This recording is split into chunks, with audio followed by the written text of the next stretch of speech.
Unfortunately, I have to disappoint you, Fire, for this is not the time of card game on motorcycles. In fact, this is not even the time of card games on dual discs. This is the time where card games were done on massive hologram projector thingies. Or I guess some of it is. So, yeah, I'm here to do some Yu-Gi-Oh today. Now, uh, lots of, I mean, obviously showing my age here, but Yu-Gi-Oh was a thing when I was in elementary school, and we all brought our cards and we played them and we watched the anime. And back in the time when the anime made no goddamn sense. However, there was a time between when they were just making the rules up and when they actually got the rules solidified. So between like Duelist Kingdom and I forget what it was called, Battle City or whatever the hell it's called, they came out with this game, which kind of solidified the actual Yu-Gi-Oh rules. So I, honest to God, had no idea how you were supposed to play Yu-Gi-Oh because I only ever watched the show. I literally learned how to play the game from this Game Boy Advance game. If it was not for this Game Boy Advance game, I would have not known the rules to be able to play with other people out on the literally out in the like. So my elementary school would have a big parking lot between the buildings, and that's where they have us do recess. So that's literally where I would play. We would play outside on the back steps during recess, out in the concrete. When weren't able to actually play them indoors. Like when we hit like 7th and 8th grade, we were able to play them inside. Like there was a point where it was like, oh, you get extracurricular activities like band and choir. Well, I used to do both until I only did band, and I ditched choir specifically so I could hang out with my friends and play Yu-Gi-Oh during the half hour, where if you weren't doing one of those things, you got to goof around and have fun. So, I mean, come on, who doesn't want more goddamn Yu-Gi-Oh? And there was a large group of people at the elementary school who actually did play. But yeah, so this is my first Yu-Gi-Oh game, because I'm still playing because I've told this story before. My parents didn't want me to monopolize a TV, so the first game system I had was the Game Boy Color, and eventually that ended up turning into a Game Boy Advance. This was one of the first games on the Game Boy Advance I ever got. And I had just a little bit of inkling, just a little bit of hunger to want to actually play it today and actually finish it. Because honestly, this is not a super long game. There isn't really a story or a plot or anything to it. It's more of just doing a bunch of series of duels of characters from the anime. And to a point where I think it's just you versus Yami Yugi, and that's it.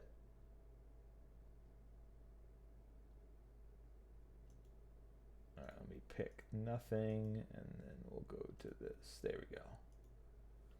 So let's open this up. Ooh.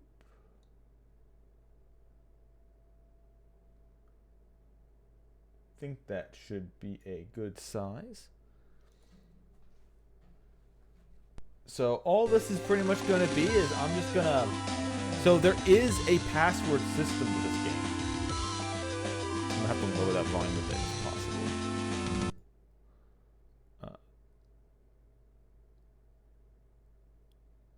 Oh yeah, I already have it on the lowest possible volume. I forget how I always have it on the lowest possible volume all the time. And it's still fucking loud. Yeah. So we're going to have to do that. So it's still a bit high on my end, but it should be a lot lower on your guys' end for what's being captured. So the way this works is you literally just get some cards. Now, what I was saying before is there is a password system where you could put in the codes that were on cards and you get the cards in the game. And I even had a book that had all the codes, but I didn't know that when I first got it. That came like super later. But I'm not going to do any of that. We're just going to play with whatever the hell the game gives me. All the jank crap it gives is what we're going to use. Nice to meet you. I'm Taya Gardner, a friend of Yugi. To start the game, you need to select an initial deck. You have 3 choices, and you won't know what you get until after you've made your selection. Okay, choose carefully. Alright, so there's the black deck, the red deck, and the green deck. Alright, chat. What deck am I going to use? Black, red, or green. There is no white or blue because this isn't no damn Pansy Magic the Gathering, the inferior card game. This is Yu-Gi-Oh! Also, hope this puts the game at a proper volume. I'm going to have to remember to up this when we do another game again to get it to the proper volume.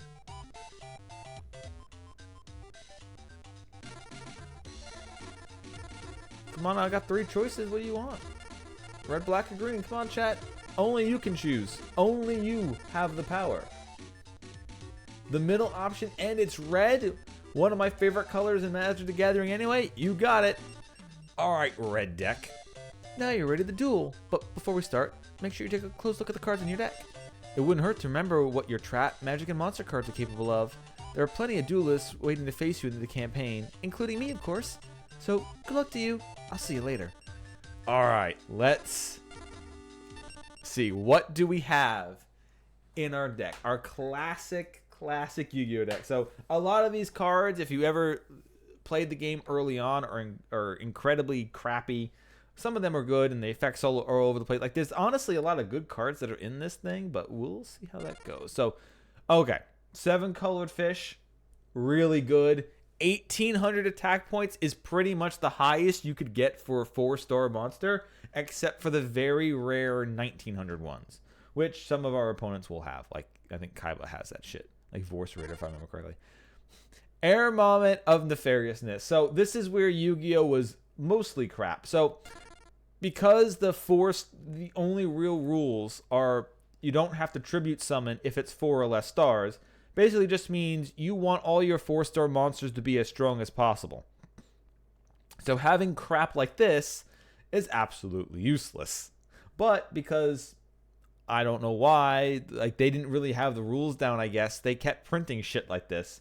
And there's plenty of other Yu-Gi-Oh! Video games where there were like many rules. Like sometimes types of different monsters of different types could instantly kill or gained more attack points if they attacked an opposite elemental or something like that. So stuff like this was like kind of maybe useful, but this is going like the 2nd season of the anime when they actually had defined rules, and cards like this are just complete ass. Aquamador, also super awesome. 2,000 defense points. Literally nothing can get through this unless it's a monster you have to tribute for. They're great walls. Once again, crap. 1,700, not bad. Not the highest attack you could possibly get, but very close to that. Black Pendant, I think that did like increased. A monster equipped with this increases its attack by 500 points. Then this card is sent from the field of the graveyard. Oh, when it's sent from the field of the graveyard, inflicts 500 points of direct damage to your opponent's life point. Oh yeah, I remember this now. That actually seems pretty cool. Blackland Fire Dragon, 1,500, not terrible, but still not even close. Okay, and here's where we get to like some of the classic Yu-Gi-Oh cards that are broken as fuck. Change of Heart, just steal your opponent's shit. Dark Hole, just destroy everything. Oh, am I losing? Dark board wipe. Oh, did you just sacrifice your entire board to summon a Blue Eyes White Dragon? And it's mine. Crap. You have to sacrifice to summon this for 2,000 defense. And it doesn't even have that high of an attack, so crap. You have to sacrifice to get something you could probably summon as a 4-star, but I guess it's good for now, but crap. Crap. Extra crap. Even more crap. The freaking Lesser Dragon. Oh god, I remember this stuff. Oh man, the classics. Magic Jammer. Oh, okay. I remember the card, but not what it does. Discard 1 card from your hand to the graveyard to negate the activation of a magic card. The magic card is sent to the graveyard. Okay. Kind of crap. Magician of Faith. Didn't this have an ability? Yeah, flip. So select the magic card from your graveyard, return it to your hand. That's actually pretty good. Flip stuff is fun. Mirror Force, this is another broken ass fucking thing. Oh, did your opponent attack you? Well, you wiped their entire fucking board. When an opponent monster attacks, negate the attack and destroy all opponent's monsters in attack position. Wild card. Monster Reborn. I think this is also like another card they had a limit. We only have 1. Just res something from your graveyard. 2,000 defense. Very good. Mystical Space Typhoon. Destroys one of their magical trap cards. Hell yeah. Pot of Greed. I mean, come on. Imagine forgetting what that does. Rogue Doll. 7 Tools of the Band. Isn't it 7 pay life points to destroy a trap? Oh, no, 1,000 of your own life points to negate the activation of a trap. Okay. Snakeayashi, crap. Snatch Steal. Take control of one of your opponent's face-up monsters. Your opponent gains 1,000 life points at each of... Oh, okay. So this is great for stealing something and sacrificing it, unless you want to do it. To know what Pot of Greed does, you're going to have to wait for me to play it, because I have decided that I am going to announce... I am going to announce my duels like it is in the anime. Solitude, crap. Summon Skull. Summon Skull is probably the best card in this early game Yu-Gi-Oh! Like, sure, Blue Eyes White Dragon has more attack points, but you have to sacrifice 2 things. Summon Skull, you only need to sacrifice 1 monster to get this thing out. Summon Skull is legit probably the best monster in this fucking early series. Swords of Revealing Light, classic. Your opponent can't attack you for a while. Crap. Trap Hole. I love this fucking thing. Oh, did your opponent play a decent monster and it's dead? Two-Headed King Rex. It's fine. No, crap. And still crap. However, we will be getting a lot of shit as we actually play the game. So, this is the beginner deck, which honestly is pretty damn good. A lot of good stuff in it. And as we fight, and as we keep dueling, we'll get packs of cards, which will give us more stuff, which will be good to destroy things. Because I didn't see a Man-Eater bug in here, and those things are fucking awesome. So we're going to start off. I don't remember how many we need to win to unlock the next group of people. I don't know if we have to beat them all once or whatever, but let's just move through the game. I'm here to play. Oh yeah, I'm Tristan Taylor. I don't have that much experience, but I don't think for a second that I'm a pushover. Also, this is literally the beginning of where I always decided to choose rock, because it's literally the first thing that shows up. So I just spam A button. I don't play rock paper scissors. I just select rock and we go. And I'll go first, of course, because going first is broken.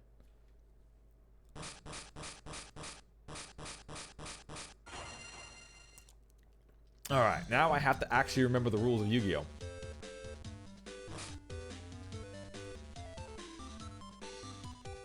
Alright, so we've got Lesser Dragon, Mystical Space Typhoon, 7 Colored Fish, Eldine, Karikishin, and Aramont of Nefariousness. Now, if I remember correctly, we can attack with a monster the moment we summon it, right? So the best thing to do is, I'm going to play this in defense mode, and then end my turn. Okay, it is the B button.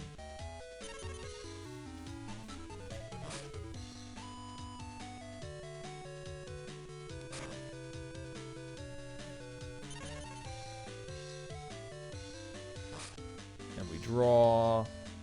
And then I guess we're just going to hit them as hard as we can. You know what? Let's just get some shit out first, right? We're going to sacrifice our crappy face down monster. Play this, which is pretty crap itself, but if they use removal on it, I don't care. Okay. And then we pass to battle phase. And yeah, you can attack right away. There is no summoning sickness.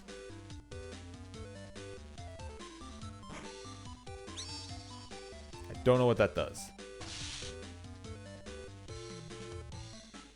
What would that have done as a flip effect? Select 2 face down magic or trap cards on the field and destroy them. That actually sounds pretty good.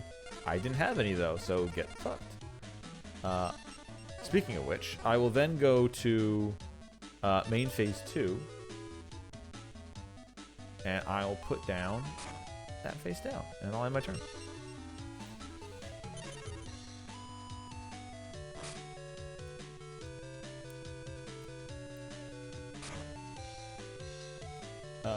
No. It's going to keep asking that just because I can, even though I don't have any targets. It's just going to literally keep asking that question. Alright, 7 Tools of the Bandit. That's negating a trap card. My opponent hasn't played anything yet, so I don't really have to care. I don't think Tristan has any true board destruction or anything like that, but just in case, I'll keep I'll keep my whatchamacallit back. I'll keep my 7-colored fish back just in case. And went to battle phase. Oh, I guess I should be saying this properly. For my turn, I will summon the 2-headed King Rex. Then, I will enter combat phase. Karrakashin, attack Tristan's face down card.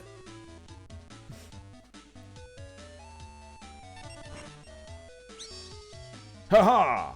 I had a feeling you had played something with such high defense. That's why I attacked with my highest attack monster to not lose that much back.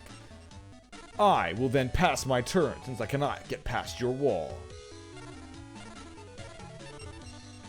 It is your turn, Tristan. Alright, we're able to draw my card for the turn. And then, I'm going to play one card face down defense mode. And I'll end my turn.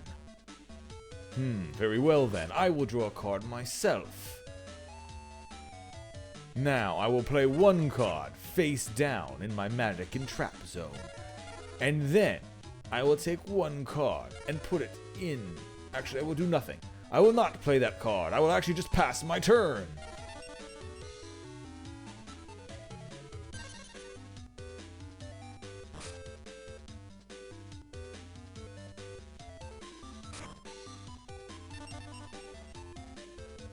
I draw a card and I play another monster face down defense position. It's your turn. Alright. First, I am going to play the Black Pendant. The Black Pendant is an equipped magic card. I can equip one monster that I control and give it 500 attack points. I will equip it to Karrakashin.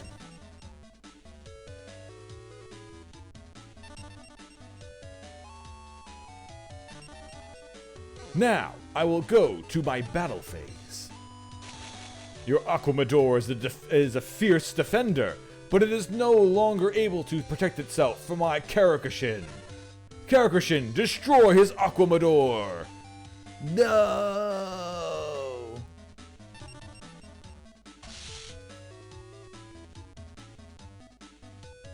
And now that I have done that attack, I will now check your face-down cards. I think the one you played the other turn might be a bit of a trap, so I will attack the one you played just very turn ago.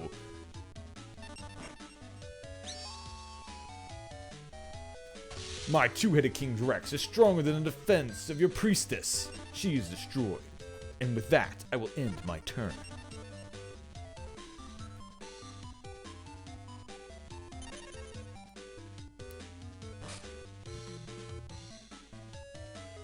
Well, I'm going to draw my card for turn and play another monster in face down defense mode. And I end my turn. Very intriguing. Going purely on the defensive, I see. Well, let me see if we can change how this is going. First, I am going to summon the 7-colored fish.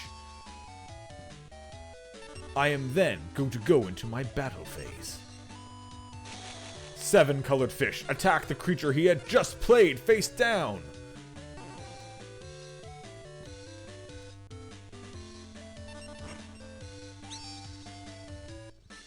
Your Visceral Randy has no defense able to stand up against my monster's attack. Now, 2-headed King Rex, attack his other face down defense position monster.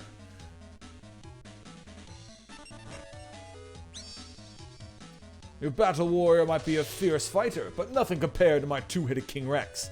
And now that you are wide open for me to attack, Karrakashin, attack him directly!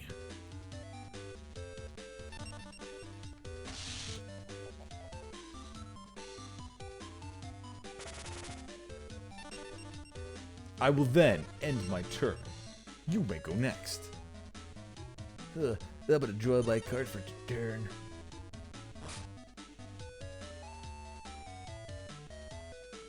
And then I'm going to play a monster face down defense position. A very wise move, keeping yourself unable to be attacked directly while you have a monster on the field. Unfortunately for you, I have a field full of my own devious monsters to be able to destroy you. And now, I will make quick work of this game. I will activate Change of Heart.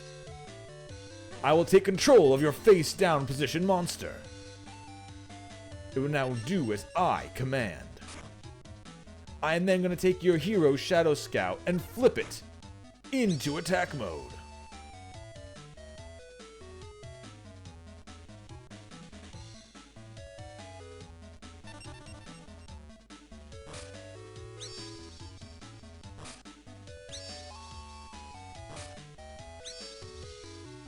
I don't know what the card actually does.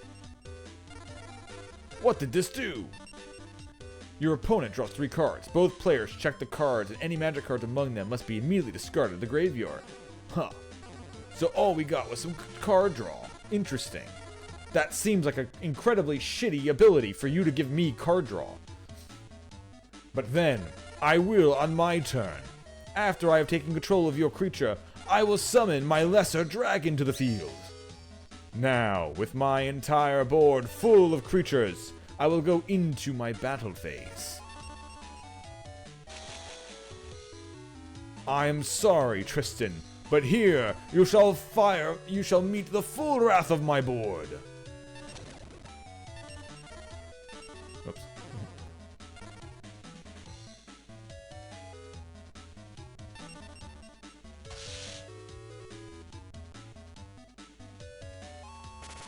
Yeah, especially since it's just to destroy magic, make them discard magic and trap cards. Like, who cares? 7-colored fish. Finish him off.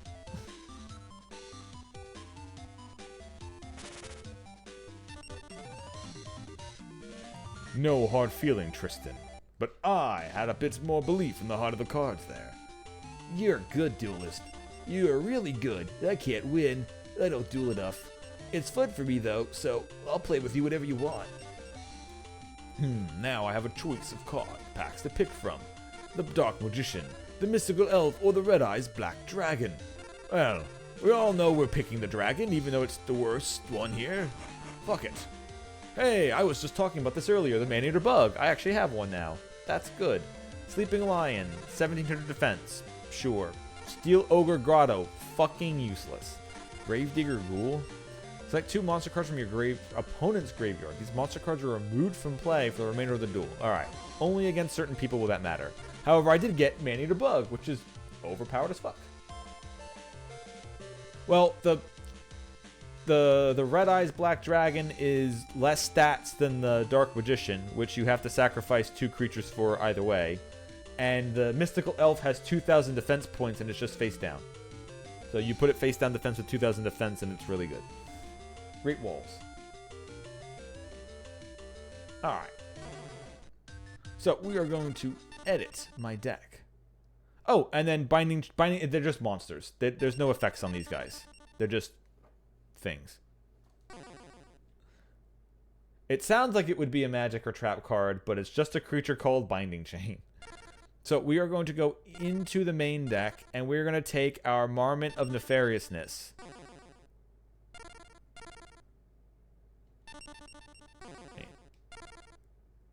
And we're going to put it to the trunk. And then we're going to go to our trunk.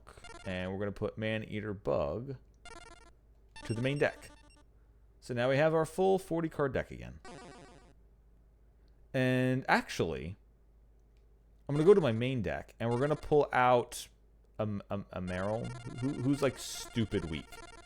You're stupid weak. We're going to put you to the trunk.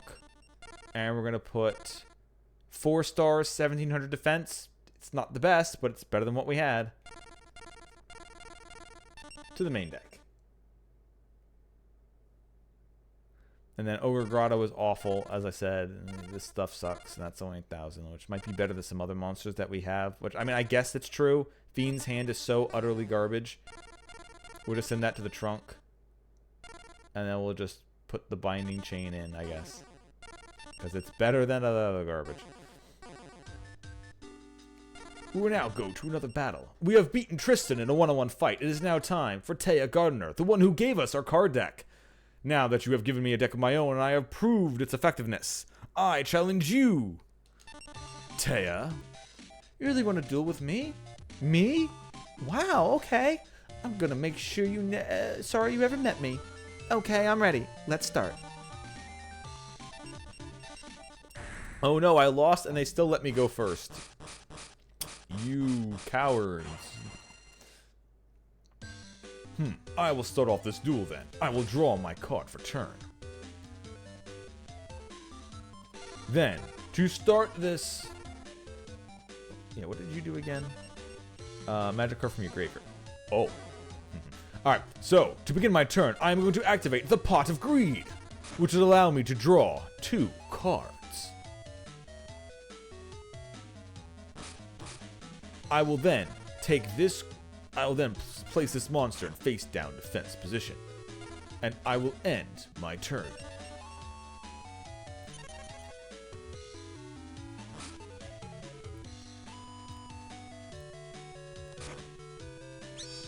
I summon my Fairy Witch in attack mode. I then attack your face down defense position monster. A bold strategy! You will destroy my Magician of Faith. However, my Magician of Faith has an ability. When it is flipped from your attack, it allows me to return 1 magic card from my graveyard to my hand. I will return my Pot of Greed.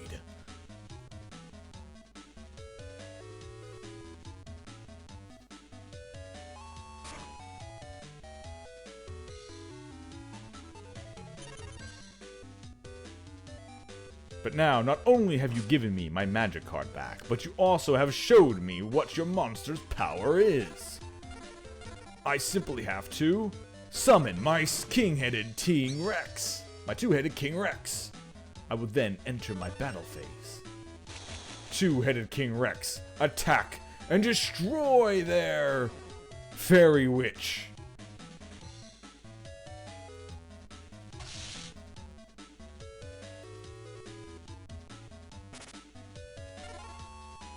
And with that, I will go to my main phase 2. I will then place 1 card face down on the field and end my turn.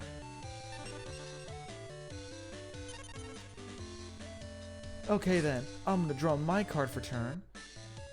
You've made quite a move there destroying my Fairy Witch, but I'm gonna activate Monster Reborn and bring my Fairy Witch back from the graveyard. In defense position. I will then place another card face down defense position and I'll end my turn. Intriguing. Using such a powerful card to get an extra wall to make sure I cannot attack you directly. I see, a bold plan. However, I do not know if it will avail you or not. Your Fairy Witch has 1,000 defense points, which means all I have to do is summon my Lesser Dragon in attack mode. I will then go to my battle phase, where my Lesser Dragon will attack and destroy your Fairy Witch once again. I don't remember my, I don't remember the maximum hand size. I will be activating Pot of Greed again though.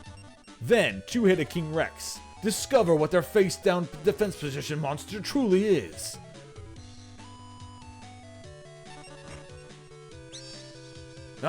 Again, I have been foiled by a 2,000 defense monster. Your mystical elf will survive my dinosaur's attack, for now. I will then go into my second main phase. And I'll activate the card in which I returned my hand last turn, in your first turn which you attacked. I will play... Oh. That...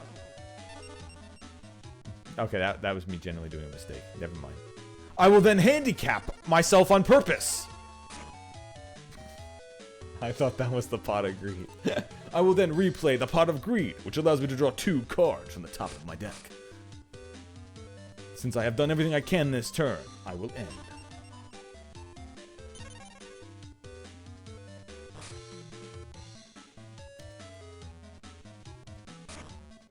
Alright then. For my turn, I'm going to draw my card, and I'm going to play the Beautiful Headhuntress. Beautiful Headhuntress, attack and destroy his Lesser Dragon. Dealing 400 points of damage to you. I see. You have a bold strategy amongst you. Not only were you able to destroy my monster, but you were able to equal the one that I summoned, making it so if I dared attack it, we would both destroy each other. Luckily, I have a plan to get around this. For I have trusted in the heart of the cards. And I am going to sacrifice my two-headed King Rex and summon the Summon Skull, the most powerful monster in my deck. I will then enter battle phase, and the Summon Skull towers upon you and all your creatures. I will use its strength to destroy your beautiful head huntress and deal 900 points of damage to your face. You are now witnessing the true power of my deck. And I will end my turn.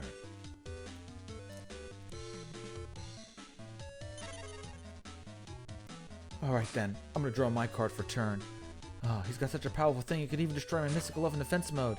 I only have one move. I will play this other card in face down defense position. I see.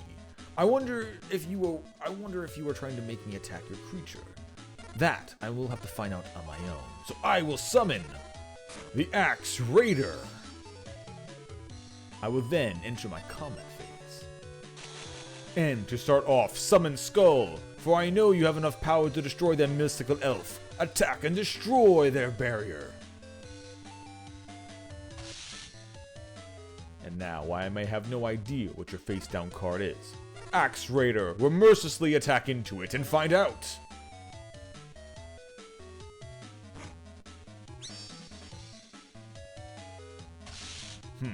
You may have some tenderness on you, Taya, but my Axe Raider has none but violence in its heart.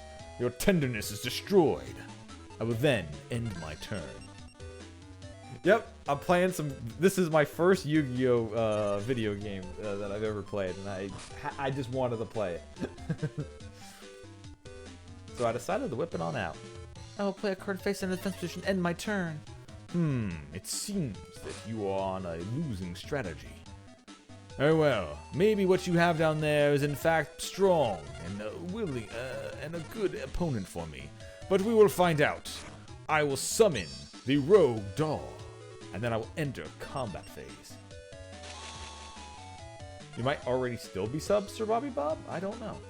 Now, Rogue Doll, attack the defense position monster.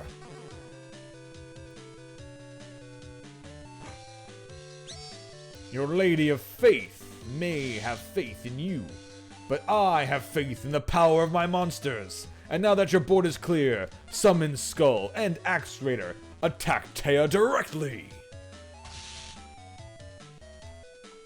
Oh, because you got in that one.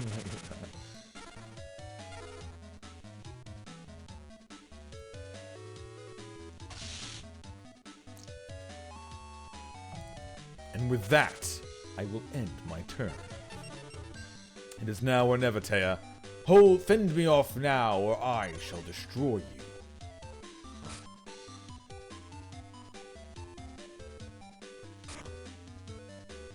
Another face-down position monster. It could be anything.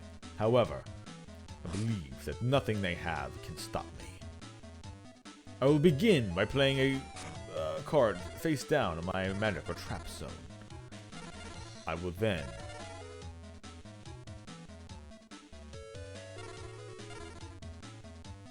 then enter combat phase.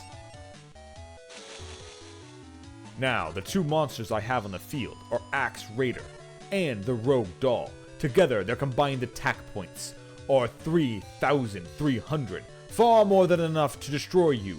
So in case you have another monster with 2,000 or more defense, Summon Skull, attack and destroy their face-down monster.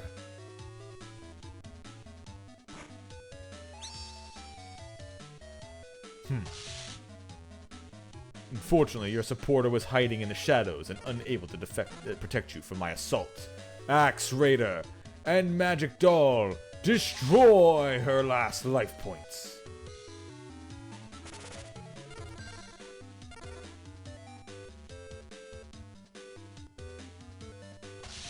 Well then, you are cursed. I curse you to the ad zone, Sir Bobby Bob. Ha ha ha ha.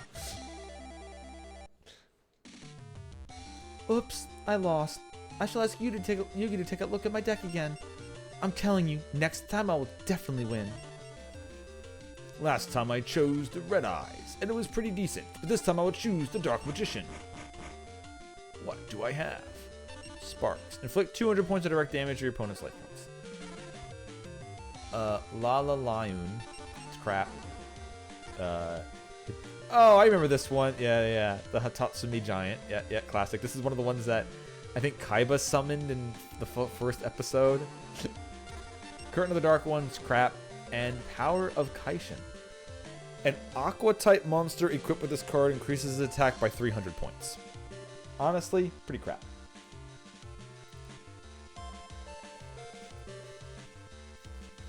Oh, so this Yu-Gi-Oh game is one of the first Yu-Gi-Oh games in which the original the original game rules were actually set up. So this was like just after Battle Kingdom and before Kaiba did his Battle City. So this is when they started getting down to 8,000 life points, tribute summons, being able to play certain cards, amount of cards per turn. This is when they actually came in with like the regular baseline rules, when all the cards were legitimately like 1 or 2 years old. Like this is, I literally learned how to play Yu-Gi-Oh off this game, because until then the anime was shit. Because, you know, they didn't really show you how much to play the game, and you could literally make up rules as you go.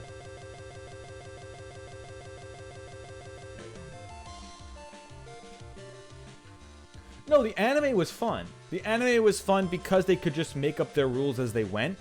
They could just play around with it. So, like, in one of the episodes, he has his monster attack a field spell and destroy the moon. And he's like, oh, well, I attack the moon. And because the moon is destroyed, the tides go down. So the water your monsters were hiding in is now gone. And I can now attack your monster. Like, it was just made up bullshit. But it was fun. It was fun made up bullshit. Yeah, the anime was 100% dramatized, action-y. And, you know, they always explain the cards that they're doing. And pretty much everybody's deck, besides maybe Kaiba's, was crap. But the way they played it in the show, where they could, you know, the writers could make them do whatever they want them to do to make it like suspenseful. It was a fun watch. It's as far as I remember, it's still a fun show. And you don't stand a ghost of a chance. But yeah, everything we got here is pretty crap, unless I decided to make like mostly water type monsters. All right, I have beaten Tristan Taya, and it is now time to defeat Baccarat. Please allow me to introduce myself. I'm Baccarat Rio. As the decks appear to be ready, let us begin without further ado. Oh no, I lost, and I'm going second. There are no pathetic cards in Yugi's grandpa's deck, besides all of them. They're all shit.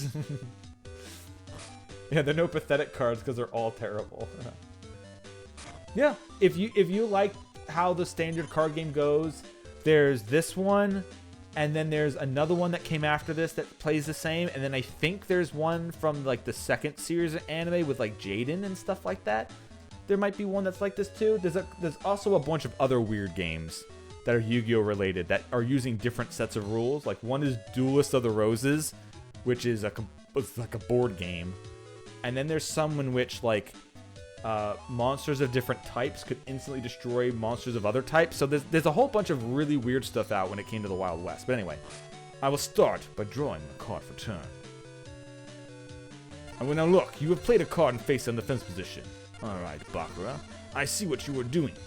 So what I am going to do to counter you is I am going to play my own card and face down in defense position. We now no longer know who has what. And I will end my turn.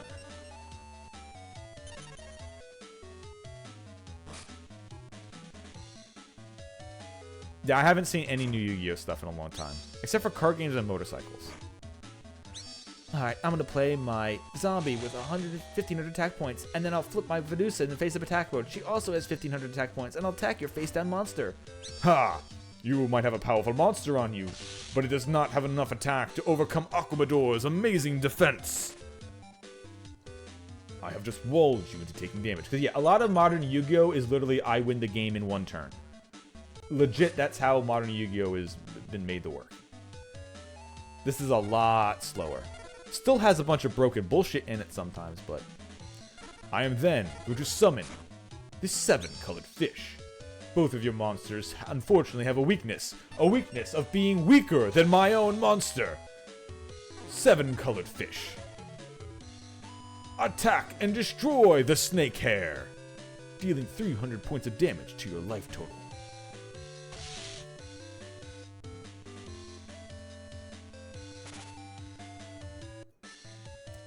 I will then end my turn.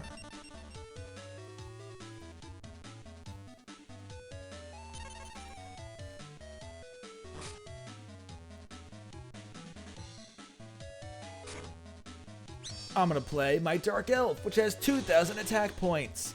You have fallen for my trap, unfortunately. I will then have my elf attack your 7-colored fish. I have to sacrifice 1,000 life points to do so, but you will have your 7-colored fish destroyed. It's the price I have to pay for summoning such a strong monster without having to sacrifice to summon it. But it's a price I'm worth paying, and it's your turn. You have summoned a very powerful card. There's not many things in my deck that can overcome such a powerful creature, but I believe that I will come through. I will draw my card for turn. Apparently I do not have anything that can keep me alive as we go. Now he does have a 1500 defense attack monster, but unfortunately my 1500 defense monster needs to be played. So, I have a sleeping lion. I will play it in face-down defense position. If he uses his elf to destroy my Aquamador, and then attacks with his other zombie, he will lose a few more life points, keeping me stable for another turn or so until I can draw into something I can use. I will end my turn. Alright then. I'm gonna draw a card for turn. You think you were good defeating Taya and Tristan, but you won't be able to defeat me so easily. Armored zombie, attack his face down monster. Haha. Once again, your zombie is strong, but not strong enough to get past my sleeping lion's defense. Now you have two choices to make, Bakura. Which one will you use your elf to destroy? I'll use it to destroy your lion. It has more attack points than your Aquamador. I'll sacrifice another 1,000 life points to attack with it. So far, I'm keeping myself alive with defensive monsters, but if I can get one good strong one, I can end this. Another 5-star monster. I cannot play this without sacrificing. It does have proper defense, not enough to save me, but it did have some defense. Unfortunately, there is nothing else that I have now that can save me. All I can do is play cards in defense position and hope to win. I'll end my turn. I'll have to draw a powerful magical trap card, for he will continue to destroy my stuff unless he uses his elf to attack my face-down monster, and not my Aquamador. As long as I have something to sacrifice to summon, I have something going for me. Oh, he's using his new monster to attack my Killer Needle. Luckily, our attack and defense are equal. I will have my wall lasting me one more turn, reducing the amount of damage I'm going to be taking to my face.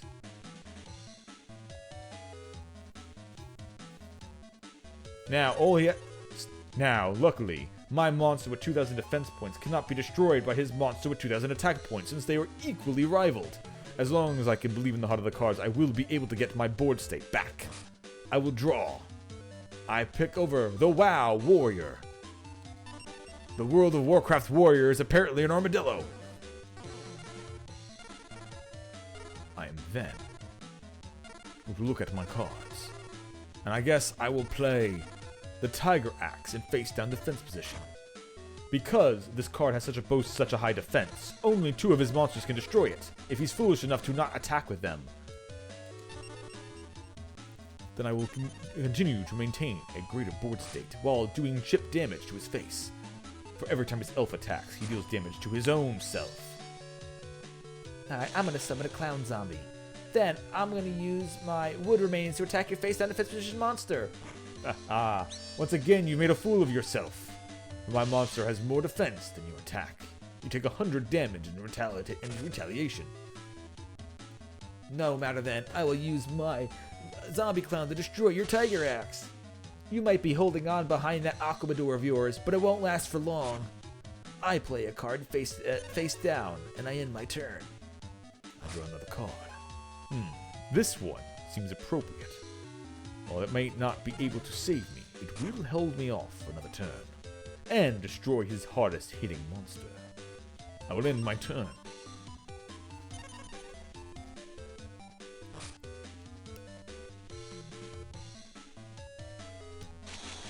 I'm going to enter attack mode, and I'm going to have my Fiend's Hand attack your face down monster. Your Fiend's Hand has attacked my Man-Eater Bug. Their defense and attack are equal, which means I will not be destroyed. However, my Man-Eater Bug has an ability. When it is flipped face up, I can destroy one monster on my opponent's side of the field. You may have thought your Dark Elf was the power in these waters, but it is nothing to brain worms.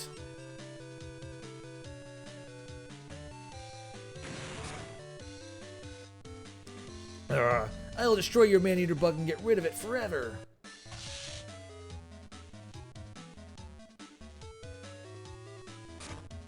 And then I will play Monster Reborn. You thought you had destroyed my elf? Unfortunately, you have not, for I bring it back to the field.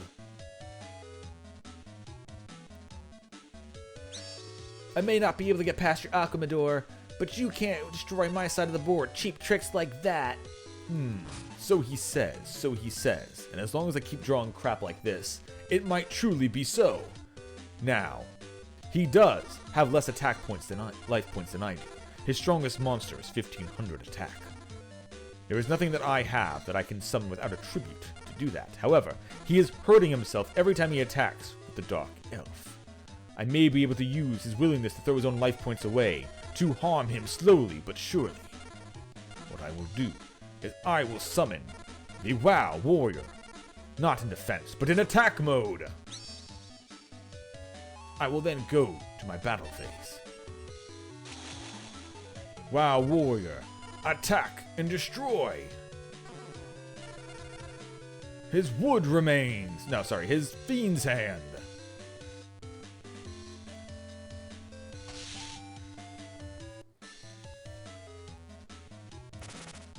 I do not want to stay in a defensive position forever, for he may find a way to break through. It is my turn to bring the combat to him. I will end my turn. So you decided to play a life trading game, I see. Well, lucky for me, I have plenty of monsters besides my Dark Elf to destroy your pathetic monsters with. I will summon the Witty Phantom. I will then have my Clown Zombie destroy your WoW Warrior, making you take 100 points of damage. Unfortunately, you are doing nothing but small chip damage to me. You should attack with your stronger monster. Losing 1,000 of your own life points can't be that bad, could it? Ha! And it looks like my new strategy is about to unfold, making me the victor. I am going to play Swords of Revealing Light, preventing you from attacking with your monsters for 3 whole turns. I will then summon my Winged Dragon, Guardian of the Fortress in attack mode. Now, I decided to start playing a game of life points with you, and now since you are unable to attack, I can simply just start deleting your own life points. Winged Dragon, Guardian of the Fortress, attack and destroy his wood remains.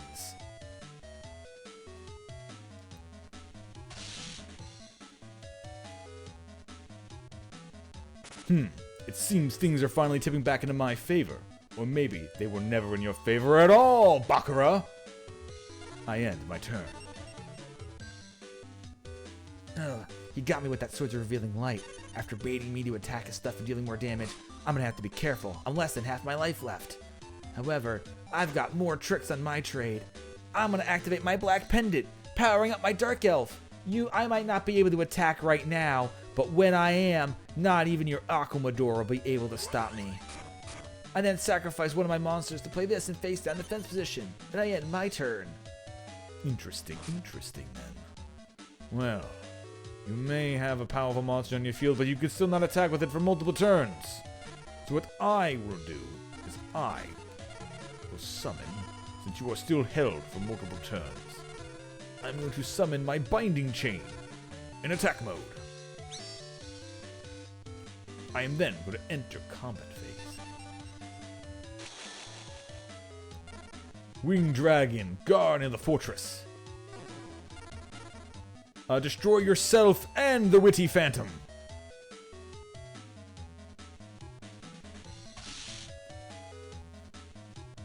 Need to hold down the number of cards he might be able to attack me with. If he does somehow become free, I will then end my turn, knowing that I am safe from his attacks for another 2 turns.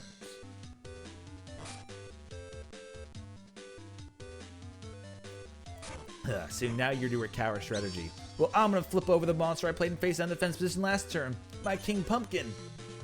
I now have 2 strong monsters on the field. What are you gonna do against that? He's right. He does have 2 strong monsters in the field, and my Swords of Revealing Light will only last 1 more turn. I will have to make everything I do here count as much as possible. I and them going to summon the Kyokushin. I'm going to sacrifice my Binding Chain and summon Kyokushin. I will then enter combat phase. Visual Boy Advance, yep. And then I will use the Kyokushin to attack and destroy your armored zombie, dealing 300 points to direct damage to you.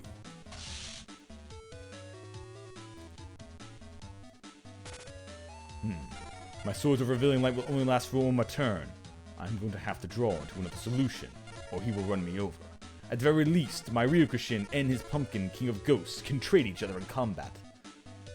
I will end my turn.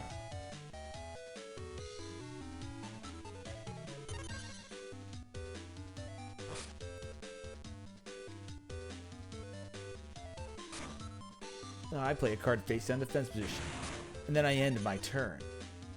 Which means your Swords of Revealing Light are removed from the field. You have nothing protecting you now, coward. I may have taken the coward's way out with a Swords of Revealing Light, but the top card of my deck will save me. I'm going to play a card face down on the field. I am then going to play another card face down on the field in the face down defense position. I will then enter combat phase. Kyokushin, attack! The Pumpkin King of Ghosts, destroying both of yourselves!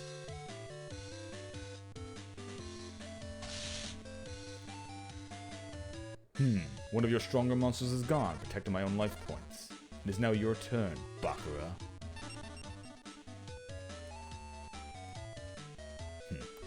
You can play all these tactics all you want, but my Dark Elf is so powerful, it will destroy your Akumador now.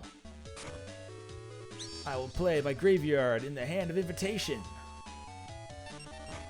I will then flip over my 13th grave into attack position.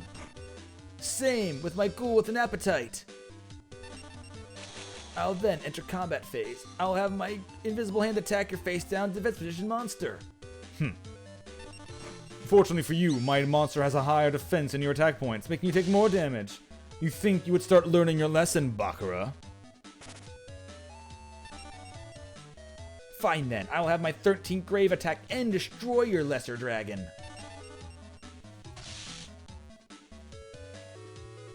It should have a folder inside, or you can make a folder inside the Visual Boy, and then you just put it in that. And then when it just tells you to find it, you just go navigate to find the folder where you put the ramen. I will then have my Dark Elf attack and finally destroy your Akumador. I lose 1,000 life points. Haha! Bakura! I told you I had answers! I activate my Mystical Space Typhoon! I will destroy 1 magic or trap card. I will destroy your Black Pendant! Reducing your Elf's attack back down to 2,000. I will lose... At least you take 500 damage when you destroy my Black Pendant. Didn't know about that ability, did ya? Luckily, because I destroyed that equip card, your elf cannot penetrate the defense of my Akumador still. And you have lost another 1,000 life points in the gamble. I draw a card. This might seem a little trite, but I am going to summon nothing, I guess. Not yet.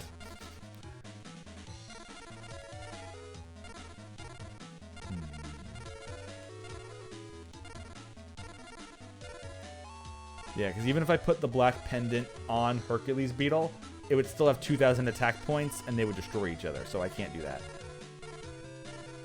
So... I don't really have anything strong enough to chip at his HP, so I guess I will put something in face down defense position and hope he attacks it with a weak monster. I will then end my turn. You shouldn't need to get one from a GBA. You shouldn't need a BIOS for that. It should just work. Well, you thought one of them was so powerful. I'm gonna play my second Dark Elf. Graveyard hand, attack his face down defense position monster. Once again, Bakura, you are too greedy. You lose 100 attack points due to you not attacking with your stronger monsters. Do I have to remind you of this every turn? It should just work. Sir Bobby Bob, you should be able to just download the emulator and the ROM and it should just work. You shouldn't need a BIOS. I've never had to mess around with a BIOS for my GBA emulators. I have had to for like PS1 or PS2 games and other like that. I've had to mess around with BIOS, but...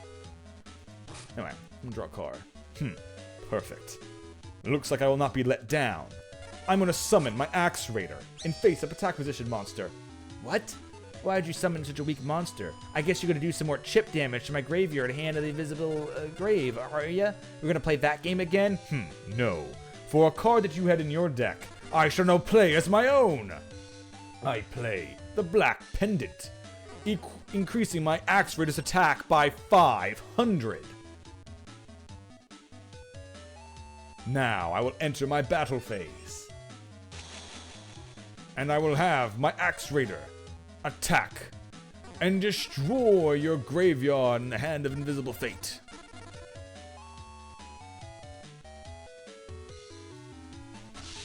I will make you lose that life, Bakura. But your elves, no matter how strong, are not strong enough for my Axe Raider.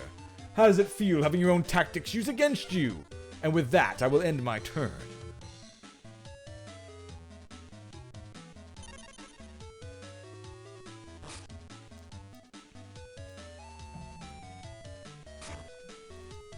I'm gonna play Pot of Greed. Pot of Greed allows me to draw two cards from the top of my deck. I'll then play a monster in face down defense position. And end my turn instead of putting all my monsters in defense position. Ha! So it seems you have given up on me then. Fine, fine, fine. I will enter combat phase. And Axe Raider.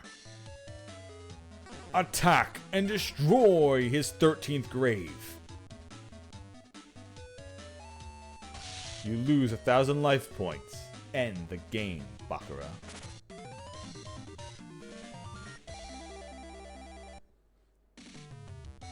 I lose. You're really good, aren't you? I have to get my hands on one of those upgrade packs and improve my deck. I've had one of each so far, except for the Mystical Elf. I will take a pack of Mystical Elf. Goblin Secret Remedy, gain 600 life. Stone Armadillo, crap. Holograph, crap. Wood Remains, crap. Media Bat, crap. This has 1200 defense, so it might be slightly better than some of the other crap. Same thing with Holograph.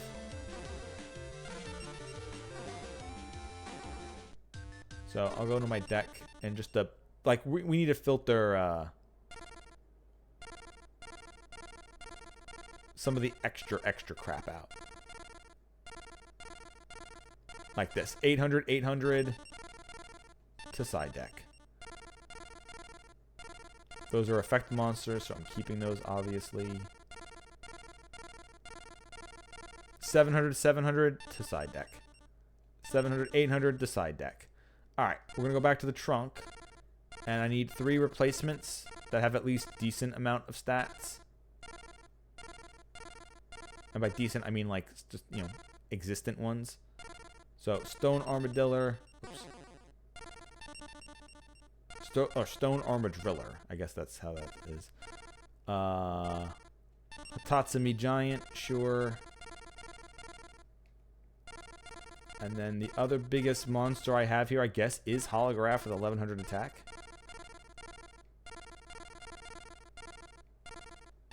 Sure. Okay. I use controller.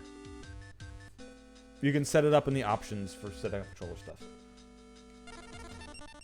I have beaten Tristan, Taya, Bakura, And now it is time for Joey. Hey, I'm Joey. You think you could be my deck's pride and joy, Red Eyes Black Dragon?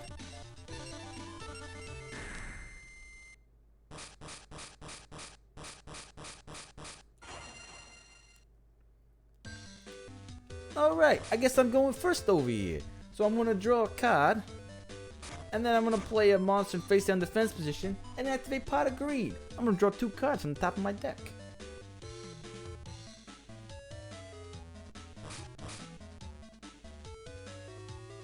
I'm then gonna end my turn after that. Alright, well I will draw a card for my turn. And let's see what I have. 2 monsters of equal strength, one of slightly stronger, another one that's not that strong. Swords of Revealing Light is a good card as we found it last time, and Magic Jammer. Well, first, I'm gonna place this card face down in my magic trap position. Zone, whatever. Then, I'm gonna summon Winged Dragon, Guardian of the Fortress. In attack mode. I will then find out what monster you have played face down.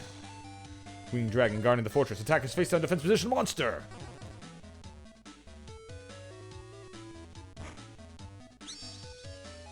Ah, damn it. If only I played my monster in attack mode, you couldn't have destroyed it. I just lost something that was stronger than yours. But don't worry, I got plenty more in my deck of mine that kick your ass any day. Bring it on, Joey. You talk big words. Let's see if you can stand behind them.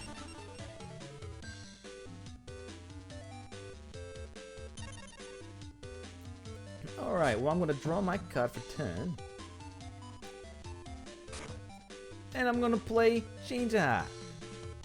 I'm gonna take control of your own monster.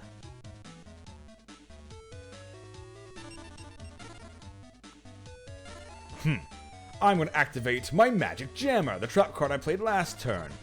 I am going to discard the Lesser Dragon from my hand to negate the activation of your magic card. You will not take control of my monster. You will instead lose it. Then I'm gonna go play. It's pretty tricky of you, but I guess I'm gonna play Graceful Charity then. I'm gonna draw 3 cards and discard 2. I'm then gonna cast Monster Reborn and bring back my Garuzis from the graveyard. It seems you have everything today, Joey. And then I get to actually play my normal monster for turn. Now, Garuzis, attack and destroy his Winged Dragon, Guardian of the Fortress. You take 400 points of direct damage, and then my Kanganishkin attacks you directly for another 800. It's only turn 2 and I've already taken you to the cleaners. And I play 2 more cards in my Magic and Trap Zone, then my turn. Joey truly seems to have everything today. Well, I am then going to play a card face down in my own zone. And then I will activate Swords of Revealing Light, preventing your monsters from attacking for 3 turns. Your Garuzis may be the strongest thing on the battlefield now, but your Kangaskishin whatever is weak and vulnerable. I summon the Tiger Axe in attack mode. I will then enter my battle phase and have my Tiger Axe attack and destroy your impronounceable gibberish monster.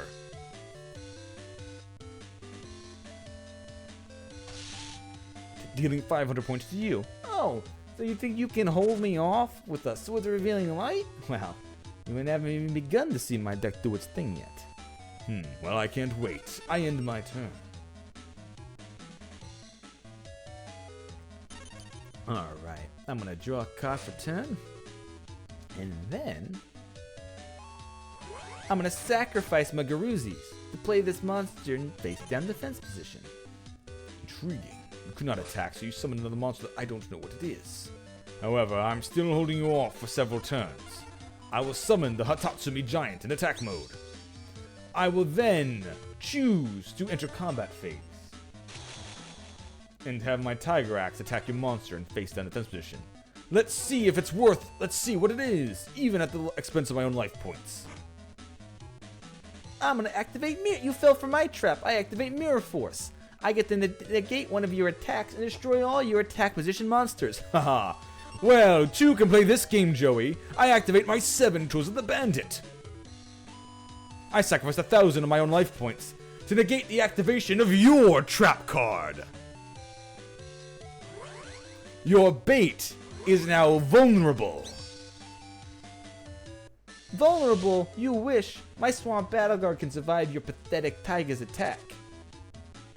Then, it seems we have both kept each other at arm's length. I will end my turn. Man, you sure are a unlucky bastard. Every single time I got things to crush you, you just seem to have a counter for it. You say that yourself, Mr. Change of Heart on turn 2. Well then, I'm gonna activate Sword of Dragon Soul and equip it to my Swamp Battle Guard. I still might not be able to attack, but now it's got 2,500 attack points. Do you even have anything that can compete with that? There's still a whole nother return, which he can't attack. Unfortunately, his monster truly is indomitable at this time. My monsters, however, are stronger in attack than they are in defense. So I will just play this card and face down the position and end my turn. I do have a black pendant to make my monster stronger, but will I be able to get stronger than that? I have to find some way of getting rid of his Sword of Dragon Soul. Joey truly is drawing everything he could possibly do to win.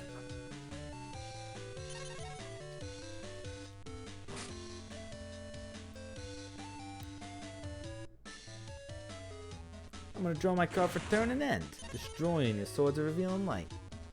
Very well. I am now vulnerable and open. I'll draw a card. I will then set this card in face down defense position, and swap my others monsters to defense position as well. And then I will end my turn. So you're rolling over and showing your belly to me now? Don't worry, I'll make sure to scratch it real good. I'm gonna play my 13th Grave. I'm gonna use the 13th Grave to attack and destroy your Tiger Axe.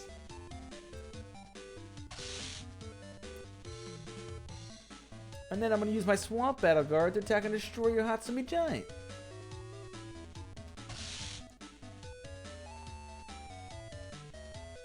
I'll end my turn.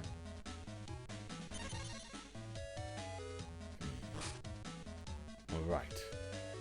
Well, I'm going to do something that you did not too long ago. I am going to activate Pot of Greed. That allows me to draw 2 cards from the top of my deck.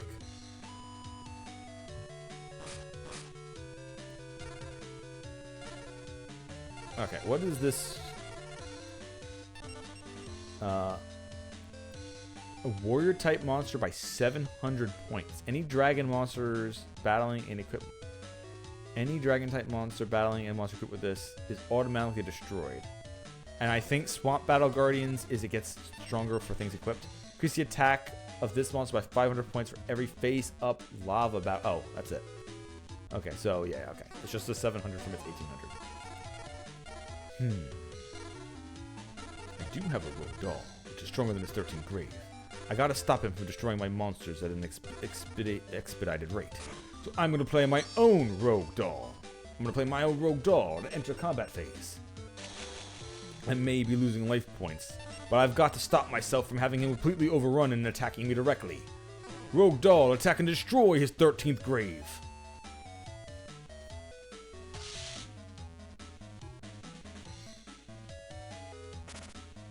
Then end my turn.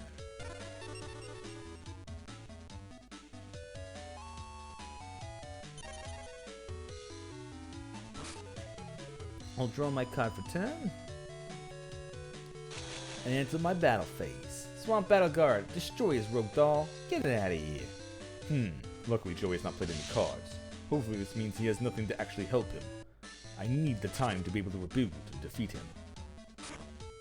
I'll play another card face down on my Magic and Trap Zone and on my turn.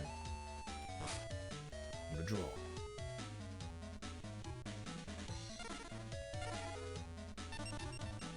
Yeah, this is attack points. Oh, I'm going to hope he doesn't have that much. I'm going to play a card in face down defense position and end my turn.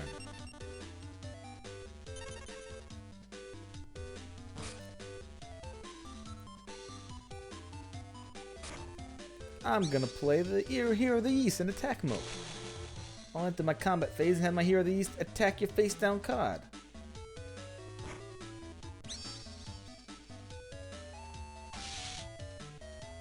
I'll destroy your maiden.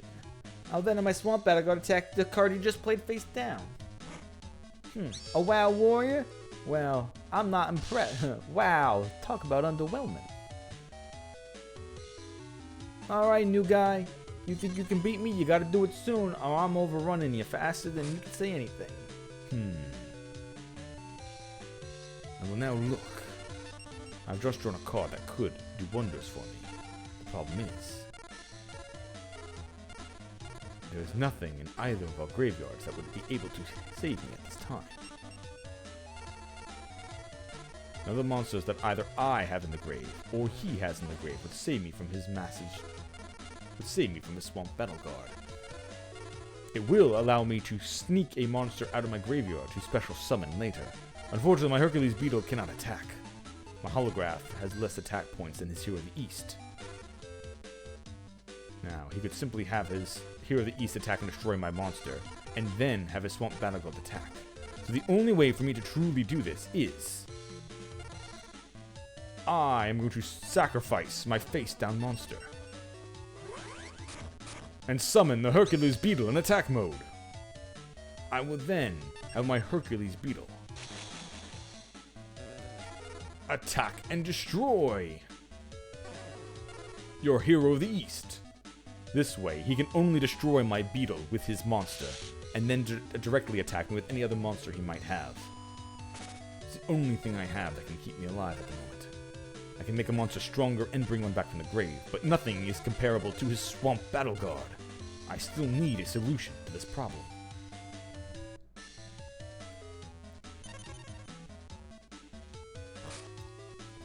Yeah, turn 2, change of heart, fucking hurts, man.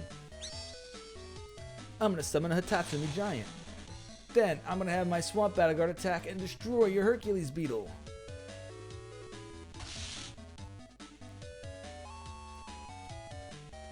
Then, Hitatsumi Giant will attack you directly. It's almost over for you, new guy.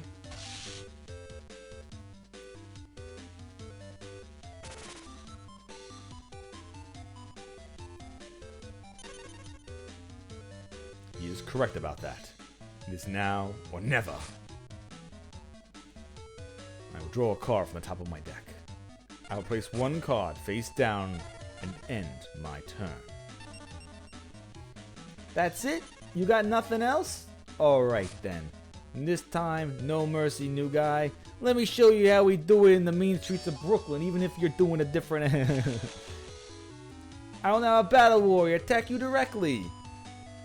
Now, you have activated the card yourself earlier, Joseph.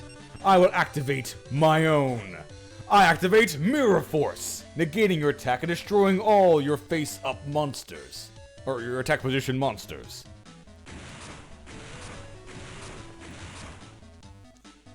It seems we are now even. Ah, ow, you son of a... Alright then. We're just back on an even playing field. Except I got 2 cards face down. They could be anything. You have no idea. Now, while I may not have idea what your face-down cards are, I do know what is in your graveyard, Joey. I will activate Monster Reborn, almost like you did earlier in the game yourself.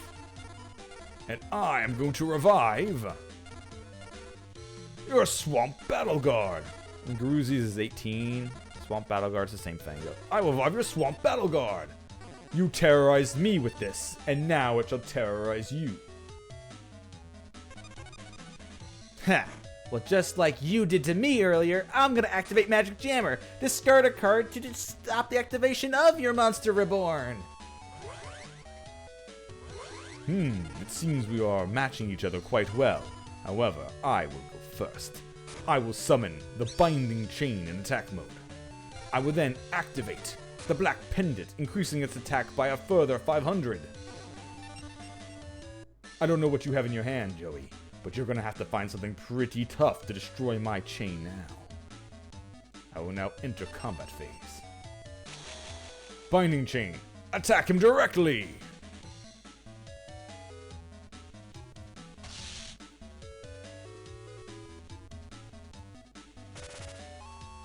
I will then end my turn. Well, well, well, this has become a hell of a match you've got going.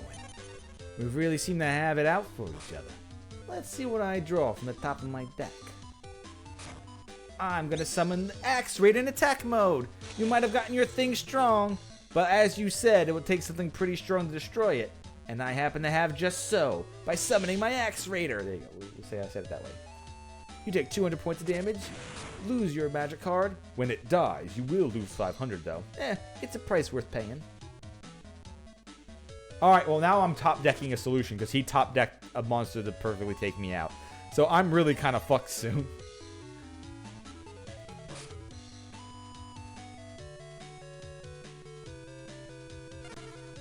Alright, set it face down, I end my turn. We're gonna calm my voice for a second here.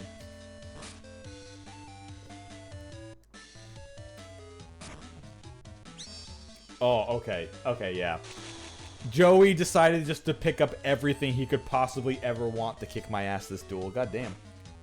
I did have some good stuff at the beginning to counter some of this stuff, but Change of Heart, Monster Reborn, oof.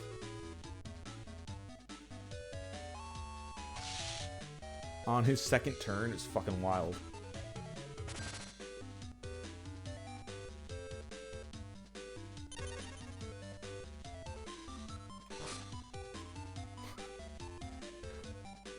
I'm gonna play a card and face down defense position in my turn. Heh, that's it? Alright then, you're just asking me to roll you over and finish you off, new guy. Well, it's been a pleasure. I'm gonna summon my Mystic Horseman. And then I'm gonna have my Mystic Horseman attack your face down card. Sorry, Joseph. Your monster's not strong enough to defeat my Aquamador! The ace of my deck, apparently. None of your monsters are powerful enough to get by its incredible defense. You're rolling me again? Fine, fine. It looks like we both have the heart of the cards in us. I'm going to draw. I will then end my turn. Well, I got plenty of board presence. All I have to do is get past that damn Aquamador of yours. I'm gonna place the card face down and end my turn.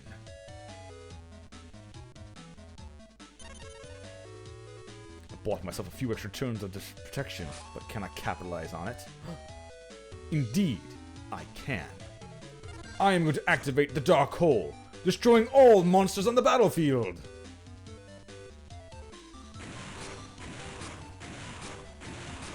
What? No! I am then going to assume you are not going to summon a monster with 1800 attack points, and summon the Killer Needle to the field. I will enter combat phase and have Killer Needle attack you directly.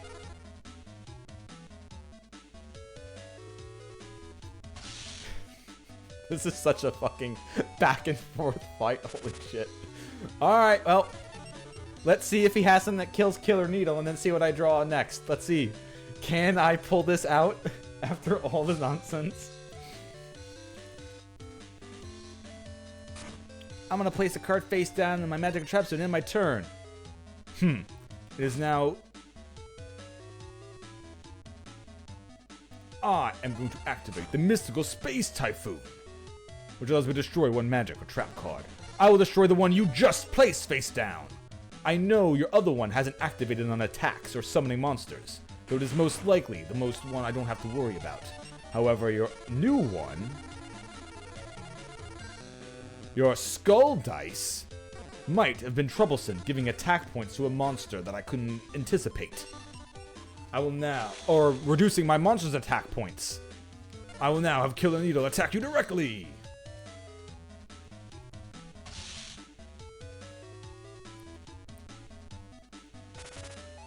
And I will end my turn.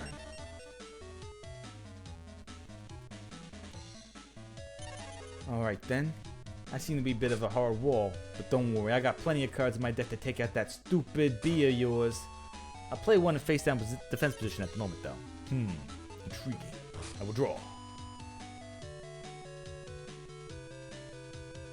I will summon a monster in face down defense position. I will then put Killer Needle in defense position as well, and end my turn. I cannot risk him having a 2000 defense monster attacking into it and losing the duel. My life is too valuable at this moment. I'm gonna play Rengeki and destroy all your monsters, newcomer. It seems all your luck is for nothing. I'm gonna flip my monster to Yeah, Jesus Christ. my Panther Warrior in face-up attack position. And I'll end my turn. He needs to sacrifice a monster to attack with it. I'm gonna place a monster face on the defense position. End my turn. It's a good. Once again, it's a good thing I didn't attack it. I would have lost 400 life points. But unless he has a monster to sacrifice, he can't attack with this thing. So